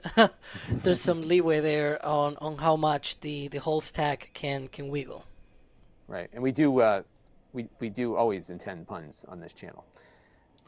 Especially if your name is Sawyer. That's right. That's right. Pun token. Yeah, and we have a couple more super chats. We'll take some more questions too, as we are waiting the stacking here, the final stacking of this combination of booster and Starship. SFS Inverted wants to know, can't wait for the launch. Would it be smart for them to do another static fire on Ship 25 again? It feels like it's been months since they tested those. Probably not, right, now that it's stacked? No, yeah, the time for such tests are definitely in the past. At this point, the next time those engines are ignited will hopefully be during a launch on Friday. And, I see the question a lot, and we get it, of, oh, well, why doesn't SpaceX want to try to validate the hot staging ring by conducting a static fire, while it's on top of the booster? And the answer to that is, right, SpaceX wants to collect that data in flight for several reasons. First of all, the physics is completely different at sea level versus at the altitude that it will separate at, because of density being significantly higher in the altitude. So the way that the plume will expand out of the engines is completely different. Additionally, you don't want to do that kind of testing next to your GSE and stage 0 that took you years to build and 7 months to refurbish. That's testing that you'd rather have fail in the atmosphere when you're just blowing up vehicles instead of blowing up vehicles and GSE. So exactly. So it probably would be a little risky to it wouldn't be a real true test to do a static fire on top of the stack there, right? It's not how it's supposed to work. So yeah, it looks like they are kind of pausing here for a moment or two. Okay, now we got something moving there from the right, Alex. What am I looking at here? That's a quick disconnect, umbilical. Okay. Well, the arm in complete. Yeah, that's Now, is the that supposed to be arm. there right now? Yeah, so this is something that they have been optimizing over every single stack, where they've tried to move that quick disconnect arm. So it needs to move away so that the chopsticks are basically can lift. But once the chopsticks are past the height of the arm, you can see there that view is actually a really good one to see that. Now the chopsticks are way far above the quick disconnect arm, and so we can just basically roll it in. All right. And we have, and I hear in my ear a little elf in the workshop has said that we have a surprise. So I don't know what the surprise is. There he Hey, look at is.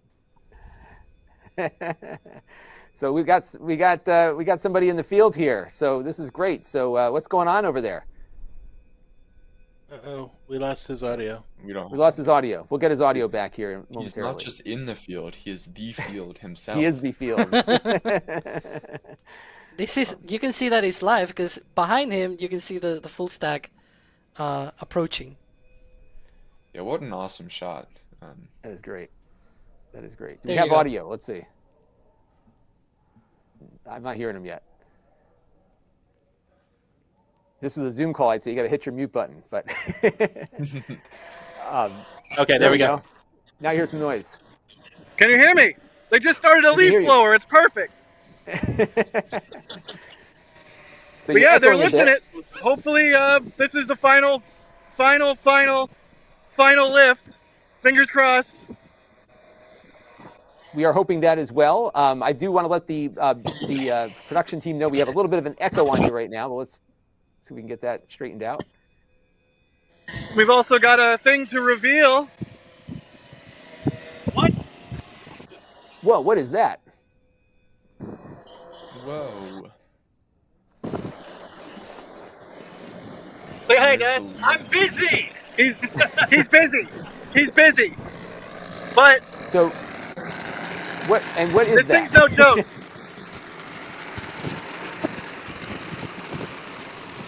We got a lot of questions about what the replacement for Danger Van was.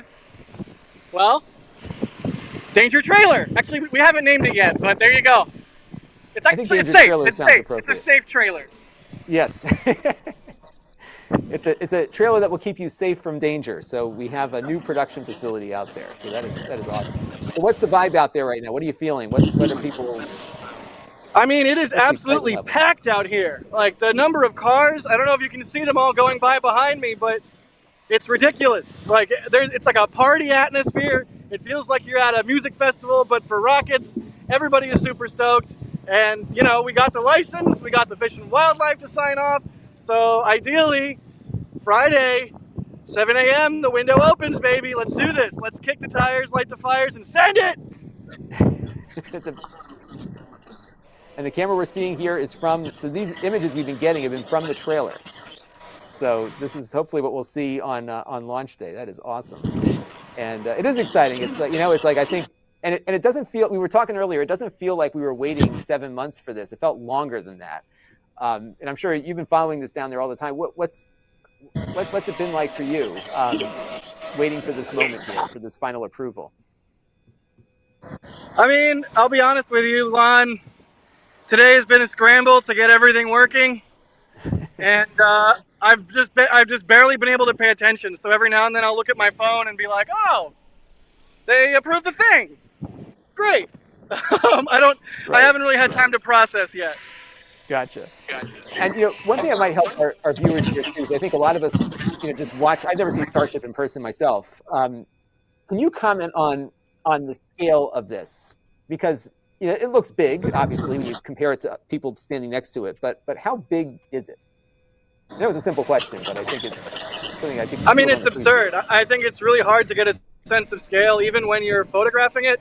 The best way to do so is, hey, look, it's almost stacked. The best way to do so is generally to try and get a shot with a person in it. But even then, it's still kind of hard to wrap your head around it. But yeah, I mean, biggest rocket in history. What more do you want? It's huge. It's utterly and indescribably huge. And when it lifts off, even if you're miles away, you feel the ground shaking, you feel the bass in your chest. It's utterly and incomprehensibly massive. That's the best way I could do to describe it. And hopefully it's going to launch so frequently that everyone will have an opportunity to experience it if they want. So that is awesome. And we're just awaiting now the final stacking here. And you know what strikes me about Starbase is the fact that where you are is just on the road, right? Like this is what you see from the road. And when we think about, the Kennedy Space Center, everything is so far away from what the public can access. You're in a public access here. It's just right there. The cars going by on is a public road. And that's part of the reason why we have these views. So certainly something to be very thankful for. And, I've said it before and I'll say it again. If you have any ability to get out here and see it while it is the way it is now, do it, because it's not always going to be like this. I'm not saying they're going to close the road or anything like that, but walls get put up. I mean, there's literally a wall being built behind me right now. I see that. Yeah. So, it's a very special place. And not only that, it's a very special point in time in history. This is only going to be the second time they ever do this. And there's only one second time, I guess. I don't know. I was supposed to be more eloquent, but that's what you got. Well, yeah. And you know what? What we hope is that it'll be the first time that this rocket will be proven as a means of getting into orbit, which is hopefully what they will achieve on Friday when this lifts off. I'm assuming you're going to be there? Yep. I'm going to be here about 4 miles away from the pad. I've rented many thousands of dollars of equipment. I have many thousands of dollars of equipment. NSF has a whole bunch. Hey, it's Denis! Say words! I'm the other way. Hey, look at that! You were talking about stuff. Did you show him the trailer yet? Yeah, show him the trailer. Did you show him the trailer? The trailer. I haven't seen it. Let's see it. I want to see this trailer. The trailer. Like months. Deployed. Deployed. Minutes. I think it was less than 30 minutes. Yeah. I don't know if they can hear me. Can they hear me? Can you guys hear us? him? Hear you. Yes. Yep, we can hear you. God, if you can hear me. We can hear you. You sound great. You sound like you're in the next room. Tell them anything about this yet? No, go. Sorry, I was basically trying to make sure they could use it. But instead of the van, y'all, we decided that we needed something that we could rapidly deploy for live streams. And so, is that view? I think that's a different view. We actually have the live stream trailer that we've put together, and we didn't just go out and buy one off the shelf and spend everybody's money on it. We built it from scratch, so it had everything that we wanted. But they should have access to some of these feeds right now. That actually looks like it might be one of them. Yeah. Yep. Yes. Yeah. Look at that. Trailer. It worked! It worked! It's alive! It literally took us, from the time we parked it took us less than 30 minutes to get it ready. We thought we weren't going to be ready for the lift, and the trailer was so good to go. We got it leveled, we got it deployed, it's all stabilized and turned on, and we've got 2 cameras on it right now, but it can support a ton more cameras. It's got point-to-point radios, it's got LTE, it's got Starlink. What else can it do? It's got a solar panel on the top there? You need to take something. What? He wants me to hold it. Does it have bacon? I don't even know. Here, y'all can see the rocket in the background. That's what we do. Yeah. Anyways, I can't hear anything y'all are saying because he just ran away with pods. So if you need me to stop talking, everybody just go like this. Keep going. Keep going. We're good. Oh, okay. I got the keep talking from line. But we are out here, y'all. Jack is here. I'm here. Sean is here. We've got more people coming in. I know Max just landed. We've got the full stack about to happen here. We got the license that apparently dropped while we were driving the trailer out. Took it easy on Highway 4 because Highway 4 is pretty rough. But we were pulling the trailer out here when the license dropped, and they got that thing starting to stack, and we were able to deploy our live stream trailer. Now, this is going to be on the SpaceX designated live stream area for launch. We've just got it on the side of the road right now. Is that a view from... I gotta keep looking. I think that's a view from the trailer right now. That kind of looks like it, yeah. Yeah. And we can see they're almost fully translated over.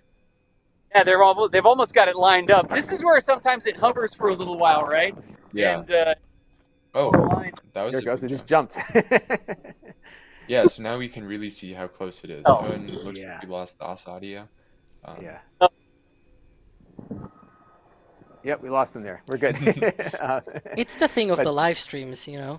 Yeah, that's the beauty of live streaming and live TV. It's always uncertainty going on here. But that is our new trailer, and there's Das. And having spent a week with Das and Kevin with all these awesome equipment stuff that they do, it's amazing the amount of things that get invented for this purpose. And this looks like yet another an amazing piece of gear for the NSF team here. This is what happens when you let.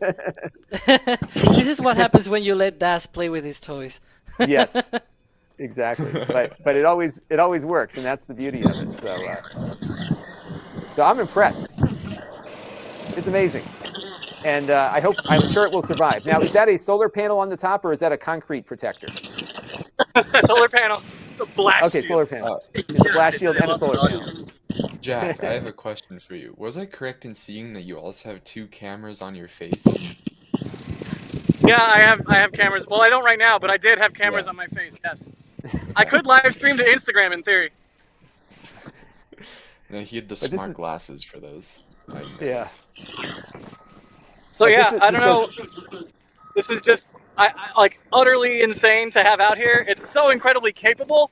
Like, we're joking around a little bit, but this thing is a beast. That's amazing. Who needs a truck when you have an awesome trailer? I think it's going to be great. And, so is this serial number 2 or something like it? Are we calling it SN2, SN3? Yeah, can you hear us now? Thumbs up if you can hear us. Yes, we can hear you. Hey, massive thanks to Daniel and Andrew. Weeks in advance, Daniel and Andrew came down here multiple times. They're 2 of the folks that do a ton of work with us, but they came down here weeks ago. We have pictures of this trailer, and it was just a frame. It was an old welding trailer, and the welder got all his welding equipment off of it, and it was literally just a rusty frame with 2 wheels on it that were kind of inflated. And Daniel and Andrew came out here, and they turned this trailer into a fantastic platform for me to come and install all the cameras and telemetry and the uplinks and all that sort of stuff. So I cannot say thank you enough to Daniel and Andrew. You've seen them around. They're Starbase ops. They're all over the place. They really made this come together. So massive thanks to them for helping us get this out. Anyways. That is awesome. Yeah. Well, it looks spectacular. I can't wait to see. I've already seen some great imagery out of it, and you just pulled up. So I think it's going to be an awesome launch day on Friday, where we're going to have this trailer fully armed and operational. And we've got Starlink, LTE, we've got everything. I mean, this is going to be an awesome event for everyone to tune into. And that's why on Friday, which is, as you can see, we have the no earlier than time, which is the opening of the window on Friday, 38 hours from now. Tune in, because we're going to be starting early, and you're going to see a lot of views from us that you won't see from SpaceX, because their stream starts much later than ours. So we're going to be very, very early, and everyone's geared up and ready to go for a Friday launch now that we have it in hand there. Hey, Jack, and Jack and Das, are we almost stacked here or what? Oh, wait, there's the Starlink. Yeah. Yeah.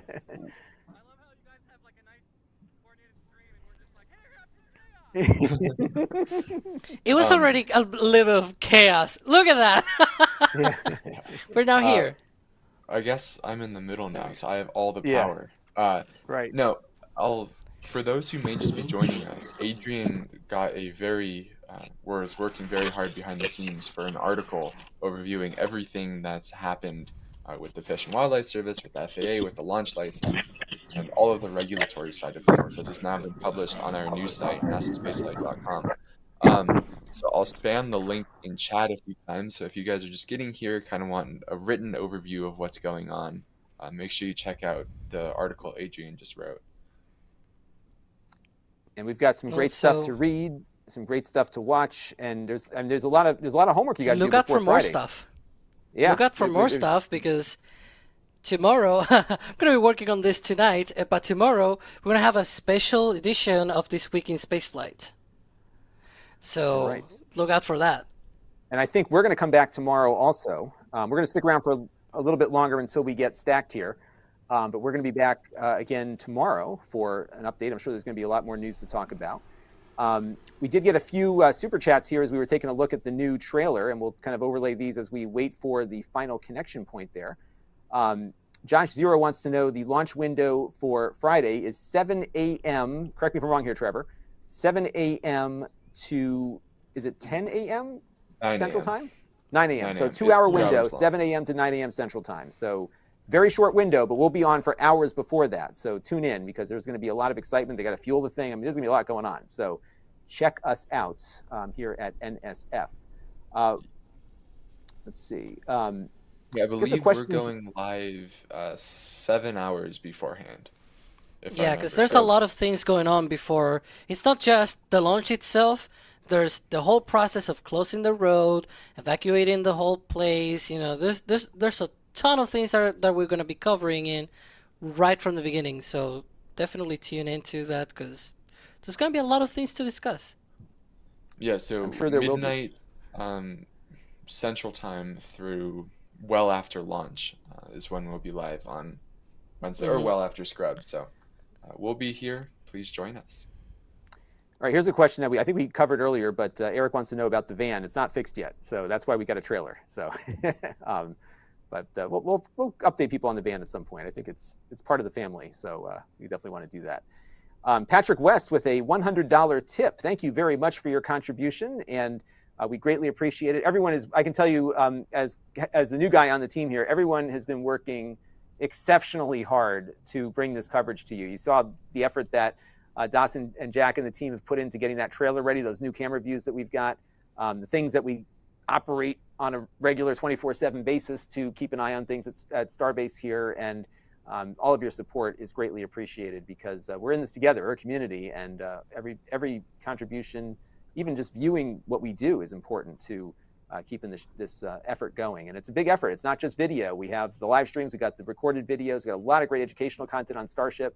And of course, we've got all the written articles that you can find at NASASpaceflight.com. And Jerwa here with a super chat says, best danger van window is no window. I think that's a good point. The concrete can go right through. So there you go. Awesome. Here's, I think we're just about stacked here, gentlemen. What do you think? Yeah, it looks like it needs to be aligned still, but the gap is definitely getting smaller. And this is when it's going to be a lot slower as they slowly align it and then set it down. And we'll probably see that little wobble again when they get everything settled in there, but it's crazy. And we were talking a little bit earlier about the scale of this, and Blazemonger says lifting a that gap is almost gone now. Yeah, maybe on now. Yeah, wow, they're getting pretty quick at this. I see a drone flying around there too. I think we may see something coming on YouTube, not from us, but maybe SpaceX is using that to manage to look at the gap here as it's going. But Blazemonger says lifting a 15-story building onto a 24-story building, no big deal. And that's really the scale of this. I mean, these things are the size of buildings, and big buildings, and they go into space. I mean, you think about the power that requires. It's crazy. It is crazy. So while we're waiting here for confirmation, John H. wants to know, what is the last possible point that Starship could abort the launch sequence? Because Trevor, you were telling me earlier, and we're not stacked yet, we're getting close. But what is the last possible point that Starship could abort the launch sequence? Because you were mentioning earlier, Trevor, that it's not being held down, it's just being held down by its own weight. So I'm guessing the last possible point is the point in which the engines are delivering enough thrust to lift off? Yeah, so I should emphasize that that's what was done on the first launch attempt. We have every reason to believe that the similar thing is going to be done on this launch attempt, which would mean that the last abort situation is probably around T+1, T+2 seconds before the liftoff is scheduled. So I believe liftoff is T+3 seconds for Starship. I'd have to pull up the documents to make sure of that. So yeah, my guess would be around T1, T2, somewhere in there. And we are 38 hours and 19 minutes to the beginning of the launch window on Friday. And what we're waiting on now is we're actually watching the stacking, the final stacking of this combination of booster and Starship. And this is the 7th time that the two vehicles have been mated together here. And this was probably the fastest one that I've seen. So they've got all this time is they've used, I think, for their ground operations here quite effectively. and we'll keep. And by the way, waiting I on see that. people in chat saying liftoff is T+2 seconds. So yeah, T0, T1, then somewhere in there would be my guess. Somewhere in there is when it lifts off. Thank so you for it'll the slight correction. And that's why we've got such a great community here. Not only can the team that does these streams can build a rocket, I am sure many of our folks in the chat room can probably build one too. I so here's a question. A lot of the people in our chats do actually build them. Do actually build rockets, exactly. Yeah. So when it's time for Alex to build his rocket, maybe we can get a few of them in there to ensure that I make it back. Because that would be important, by the way, if you're going to put me in one of these things, especially one that Alex builds. I want to come back. When it flies, this is a question from Ryan Hamstra, who's a 28-month Capcom member. This might be a good fight question. When it flies, how far do each of you think it will get? Stage separation is the biggest risk, in my humble opinion. I think if the ship lights, it will make it to orbit. So Ryan here is predicting it will make it to the orbit that or the partial orbit that they're trying to do. Trevor, what do you think? Are we going to get to orbit here or what? Or orbit-ish? So I'm kind of conflicted because I don't think it's going to make it through the end of stage 2 burn. However, I think it's probably going to make it through stage separation. And in my opinion, once the engines are ignited on stage 2, the mission is, all of the hard parts are kind of done. Right. And the reason why I say that is just because SpaceX has a lot of data with firing engines on ships already from the suborbital test flights. And then also, it's a little bit easier to simulate just a long sustained burn on the test stand. So I feel like I don't expect it to go all the way, but I also think it's probably going to make it past stage separation. And I definitely don't think it's going to make it through re-entry if it makes it that far. So there's your prediction. I think that's a pretty solid answer there. And Alex, what do you think? Are we going to get all the way through here or what? I do hope that we get at least through hot staging. One of the things that I really hope is that we get at least a full first stage flight and first stage burn, and then we'll see if the hot staging mechanism works or not. I'm hopeful that at least if they get to that point, maybe the ship will survive and maybe it's the booster, the one that doesn't. But we'll see. We'll see what happens. See what happens. I think they have a good chance of completing the first stage flight with all of the, like the fire suppression system, all of those measures that they have put in place, the fire suppression system, the improved engine shields. So hopefully we get to that point, but we'll see. We'll see what happens. I think stage separation will be an exciting point in the launch. That's my prediction, one way or the other. Astro Knucklehead here says, how will each of you measure success? And we talked about this earlier.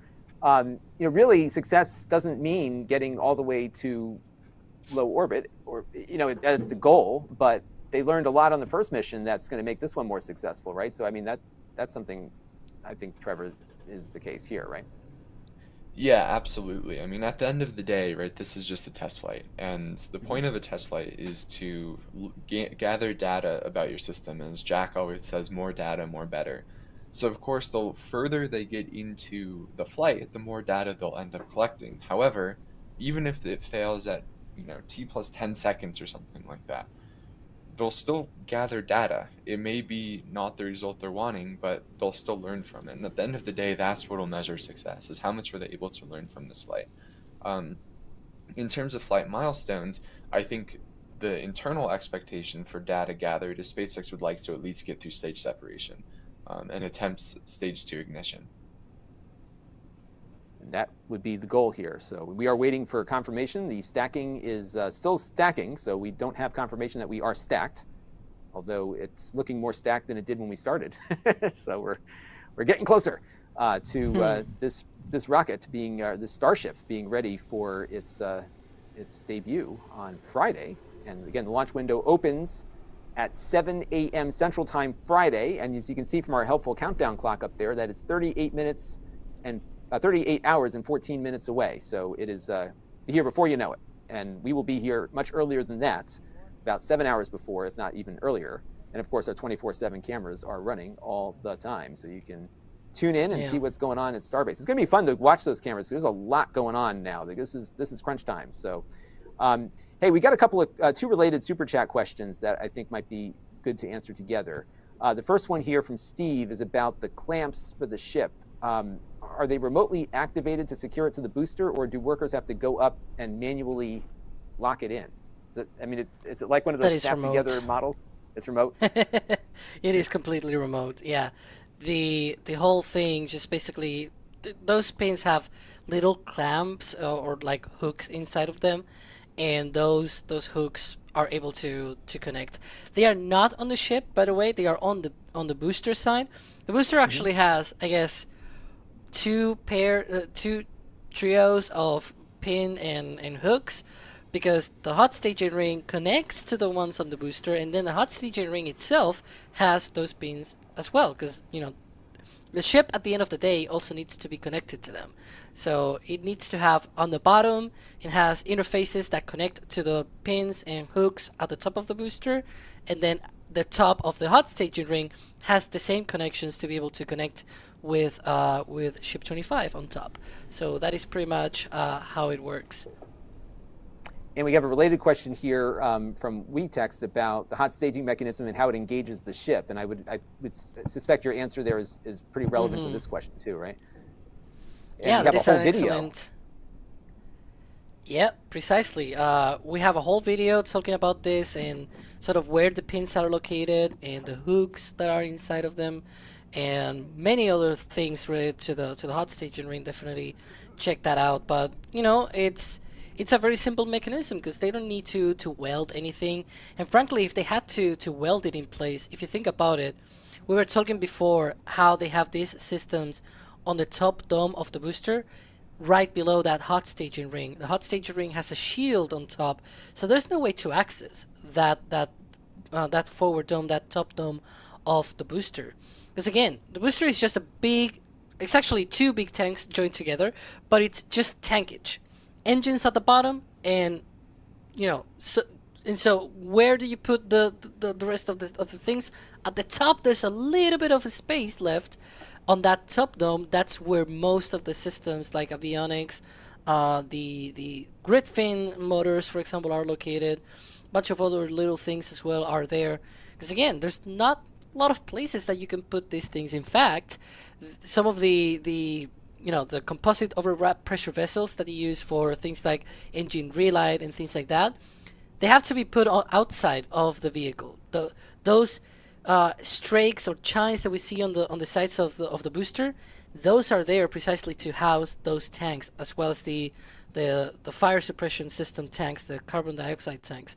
So definitely, it's something that they cannot fit anywhere, so they have to put it outside. And in the meantime, they also get those aerodynamic features on the vehicle. So yeah, it is very, very interesting that it is very easy to remove. Got it. And we are waiting on confirmation of stacking, and we're getting there. So we will let you know once things are stacked. Again, this will be, we hope, the last stacking of this combo of booster and Starship in preparation for the big launch that is happening on Friday. And that countdown clock you've got now, this was, when we started the show today, this was a speculative countdown clock. Now it is the countdown clock to the opening of the window. So we are about 38 hours and 10 minutes away. Not 38 minutes, folks. I hope we're not 38 minutes away. Yeah, 38 hours from now, we will be... That rocket will be much faster. Right. 38 minutes. So what we and it was funny because we started this, we had no launch license and an unstacked rocket. Now we've got a launch license and a stacked rocket. And if you rewind later, you can go through and see everything we talked about. And confirmation from SpaceX that they're targeting That's right. Friday. Mm-hmm. Exactly. We got all of the above. So one clear indication that we're going to get that this is just done with the stacking, it's probably going to be a few minutes until anything of this happens. So we'll see what goes on. But it is basically just as I said before, they have these sort of covers on the quick disconnect port on the vehicle, and so they need to go up there and remove them before they connect the umbilical to ship 25 to the vehicle on top. And so one of the things that we're going to see over maybe minutes or maybe it's the next hour, we don't really know, right? It kind of depends on what's there, if they're in a hurry or something, right? But the next thing will be basically workers going up the tower. They're going to go to that quick disconnect arm, and we're going to see them. There's like an actual crank that they have to basically rotate and everything to be able to pull out. It's like those old cars that you had to roll the windows down and everything. It's really interesting. Yeah. And so Yeah. exactly, so that basically deploys this sort of movable stand or something like it that allows them to be able to reach that quick disconnect port on the vehicle, and so they can remove those covers on those ports, on those where all of those umbilicals connect to. Once they do that, they can go back down, the umbilical connects to the vehicle, and we have full stack ready to go. Awesome. We'll stick around for a little bit longer here as things are progressing. So it's we've definitely made some progress again since we started earlier today. Bob Fillmore gifted us 10 Red Team memberships to other members of the chat, so thank you very much for that. And we got a nice note here from Eric Liddell. I don't know if any of you have the answer to this question. Can't wait till Friday. Can you tell us if the SpaceX GOAT logo is still on the launch tower? Is that what I'm reading? Yes. Any of you have the answer to that question? Trevor? I have absolutely no idea what this is referring to. Oh, come So we'll on, have to research Trevor. it. I'm disappointed. We will have to research that. So to explain a little bit what that means, they had some sort of goat logo on the top of the tower. It was both at the bottom and also on the quick disconnect umbilical. There's like a little goat, or at least there was at one point. I'm not fully sure if it's there or if they removed it. I think the one at the bottom got removed at one point, might have been, but the one at the top, I don't really remember, to be honest. Maybe one of our photographers, if they are out there and they are listening to us, grab a photo and see what happens. I don't know. Right. They're gonna grab it either way because they're gonna be looking at the full stack. So go for it. Go for it. And speaking of photographers, we saw Dawson Jack out there a little bit earlier with our new trailer with multiple cameras and multiple connectivity options on it. And we also saw Doss with a Starlink antenna on his head too. So he's he's ready to go. So we're excited for the coverage that we'll be able to bring to all of you. And we'll try to get some more pictures of what we're seeing out there. Also want to thank Oscar Siegel for a $20 super chat here. Thank you very much for your support of the channel here. Inmei Haas wants to know, is there any place where Starship wouldn't fit? Many places. And I think to some degree, this is why Starship is kind of out in the open like this, right? There's not a lot of structure around it beyond a relatively small tower. And the fact that this rocket is continually worked on at its pad and continually stacked and destacked, as we saw over the last couple of weeks, right? That's a kind of a unique feature of this. Yeah, and I think, to answer the question, is there any place where Starship wouldn't fit? And the answer is, like you were saying, many. And that's the entire reason why Falcon 9 is 3.5 meters in diameter, is because then they're able to easily transport it over highways and whatnot without needing some of the super oversized cargo escorts or whatever. So that's why it's built here, is because they couldn't, transport it easily across a road in the United States, and I think basically any country. And then it would also be incredibly difficult to transport something so large over barge. So that led SpaceX to the conclusion that the easiest way is to just have the production site so near the launch site. Got it. Yeah, and it speeds up the process, and it's they're super. As we saw, they're getting a lot faster here, getting it worked on. So we have a bunch of new members here who I'm going to acknowledge here in the chat as we roll through here. And I want to also thank Brian O'Neill, who became a PadRat member and then immediately upgraded to Launch Director. So thank you very much for your support there. Amber, who's a 5-month Capcom member, wants to know what would happen if the second stage doesn't light for some reason. And I guess, Alex, that was exactly what happened on the last one. I guess that's when the launch abort goes boom, right? Yeah, so if the second stage doesn't light for whatever reason, there might be two things going on. So it could be that the vehicle just doesn't stray from the sort of range of locations that it could be dropping off, and so in which case maybe the flight termination system doesn't activate, because it seems like, to me at least, this kind of system will only activate if they have if it actually strays off from things like the Not Mars and the Notice to Our Missions and things like that. If it strays from there, from the safety zones, then I can understand why blowing it up. But if it stays on course, basically on that area, it probably makes more sense to just keep it on one piece so that there's not a lot of debris raining down. Because if you think about it, you exploded at altitude, and now all of those debris come down, Right. and they can come down exactly, and they could come down outside of the safety zone, right? And so that's something that we probably like if you put yourself in that position, it's probably something that is not something that I don't know, that one would not want. And so I think in the case of it falls down, it doesn't light, but it still is within that area. It might still go down in one piece unless it is broken by aerodynamic forces or something like that, which may happen, to be honest.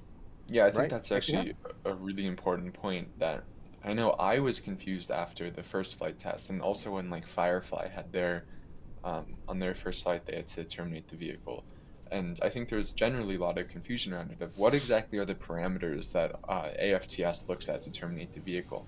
And it seems that the only parameter that it looks at, as Alex was saying, is the vehicle in the allocated corridor. If it's in that corridor, it's perfectly fine, even if it's having an anomaly. However, the second that it leaves that corridor, those charges need to detonate and explode the vehicle. So it's not like it's looking at, oh, engines are underperforming, so let's terminate the vehicle. It's just, is it in this corridor? Yes, we're good. If it's not, no, we're not good. And sometimes even at one point, I remember them saying that it is better in the sense that relative to a human controlling it from the ground, because the computer itself knows whether it needs to correct or not, or whether it even can correct it. Because if you can imagine a human on the ground, the human doesn't really know what the rocket is going to do, whether it's going to correct or not what it's doing, right? Sometimes rockets do have the capability to correct their own issue, right? And so that is something that is also involved here. The computer itself knows whether it can correct, and if it reaches a point where that correction cannot be executed or something, then it knows that it's gonna violate that safety point, and then the flight termination system activates. And that is a very important difference with human operated systems, where it's a bit more up to the operator whether it's gonna detonate it or not. And you might even consider the delay of the person making that choice of whether doing it or not. The computer just knows it and just goes boom. So that's safer in that sense as well. A lot of different ways to guarantee excitement, it sounds like, guys. So that's that's gonna be fun. Russell Hannigan, $9.99 super chat. Thank you very much for your support of the channel. We'll put you up on screen there. And then I have two questions here, gentlemen, from folks asking a similar question. One comes from Richie Mason here. At what T+ mark do you think the mission will finish? Let's say everything is guaranteed to work. And again, he reiterates the excitement guaranteed. And Isaac here wonders, what's the gap between hot staging separation and MECO, which I would assume would also be when the mission successfully concludes, if we can get to MECO on Starship. So have at it, gentlemen. I'll start with Trevor. So the time between, I'm pulling this up right now, hot staging and or ignition of the ship engines and booster MECO. So at T plus 2 minutes and 39 engines is when most of the engines on the first stage shut off. And I believe it's all but 3, right, Alex? That's what Elon said. Okay, yeah. So that's 3. what Elon said. It is also true that he said that like 3 or 4 months ago. It was pretty shortly after the flight. So these plans could also have changed by now, to be honest. Right. So and it also might depend on how many engines are still running at that point. Is there probably going to be a few shutdowns? I'm thinking, but it will be very weird if we have a very clean 33 engine burn all the way to MECO. We'll see. We'll see. That's part of the excitement. Yeah. So booster MECO with most engines is T plus 2 minutes 39 seconds, and hot staging is 2 seconds later at T plus 2 minutes 41 seconds. And then it's T plus 2 minutes and 53 seconds that the booster boost back burn will begin. So it'll be very quick series of events for the vehicles to be together, to separate, and then booster to start heading back to land. And one last question here from Ed L. Bagdolwonk wants to know, would a crewed Starship have a flight termination system, and does a crewed Dragon? And I would say the answer, of course, is yes, although Dragon I don't think has the termination system Falcon does. Right. But any rocket needs to have a termination system if it goes off track, and part of what they designed Dragon to do. In the United States, they do. In the United States, at least, right? Yeah, in some of the countries, not necessarily important. But in the case of Dragon, what happens is that Dragon, when there is an anomaly, Dragon has an automated abort system that will get that spacecraft away from the rocket, so that if that flight termination system goes, it's far enough away. And one of the fun things to watch, and Das has some great video of this, was that flight termination test where they purposely introduced an anomaly into Falcon 9, which had the abort system take over. Falcon 9 exploded, probably from the aerodynamics, but also perhaps with the flight termination system, and everything ended successfully there. So I believe NASA and SpaceX said that the flight termination system was not activated on the in-flight abort test, that it was purely aerodynamic loads that caused the vehicle to... I'll tell you what, though, it looked pretty cool. It did look very cool. Speaking of Crew Dragon. We love Crew Dragon. Yes, we love Crew Dragon. And we don't know about Crew Starship yet. The question, for Crew Starship, like Lon was saying, I think the answer has to be absolutely. And at the end of the day, I know this is a hard conversation to have, but if you're headed toward a populated area, would you rather have some big anomaly where you are over a heavily populated area and could injure, thousands of people, or just the people on board? And, let's just hope that this is never a situation that comes up, but, SpaceX will have to have some anomaly plans for that. Yep, and that's an ethical consideration. And on that note, let's review where we've come from so far today. So when we started this show, I don't even know what time, when we started the show, we had no launch license and a rocket that was not ready to be stacked, but we did have an environmental review. We now have a launch license, a stacked rocket, and a launch time. So if you were just tuning in, all those things happened right while we were on stream here. So what we'll be looking at is Friday, and actually late, depending on where you are, late into Thursday night, we will begin our coverage of the launch of this Starship Orbital Test 2. And we will be following it from the very beginning, including all the live streams that we do 24/7 anyhow, all the way through to the end of the mission, or at least as far as we know where the mission will be. So tune in and set your notification bells. We're going to have a lot of coverage leading up to it also. So all of us will be back in one capacity or another to keep you posted on all of that. And we've got a lot of people to thank tonight, because we have a bunch of people behind the scenes. So I want to thank Kevin, who's been operating today and doing a great job introducing some cool stuff for us to look at today. Gage, Jay, Elizar, and Ryan, and Das, of course, and Jack, who was out in the field as well. All these folks are gearing up for a very busy week here as we are preparing for the launch on Friday. And of course, I want to thank Trevor, and I want to thank Alex for your contributions today. I learned a lot. I always learn a lot when I come on these streams with you guys. So, so thank you for a lot about water systems. Yeah. And you can find their work on our YouTube channel here, and also at NASASpaceflight.com. So I think now that we've got a stacked rocket, I think we're good to close it out. Maybe we have it in flight in 37 hours. Yes, so set those notification bells, hit the bell, and we'll be back before you know it. And on behalf of NSF, this is Lon Seidman. Thanks for tuning in. We'll see you very soon. Bye-bye.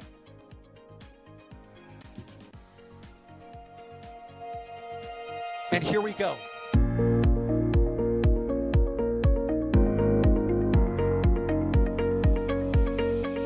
We have liftoff. Propulsion continues to be normal. RS-68 chamber pressure looks good. Doubling up. Roger, roll, planet. Water towers fly!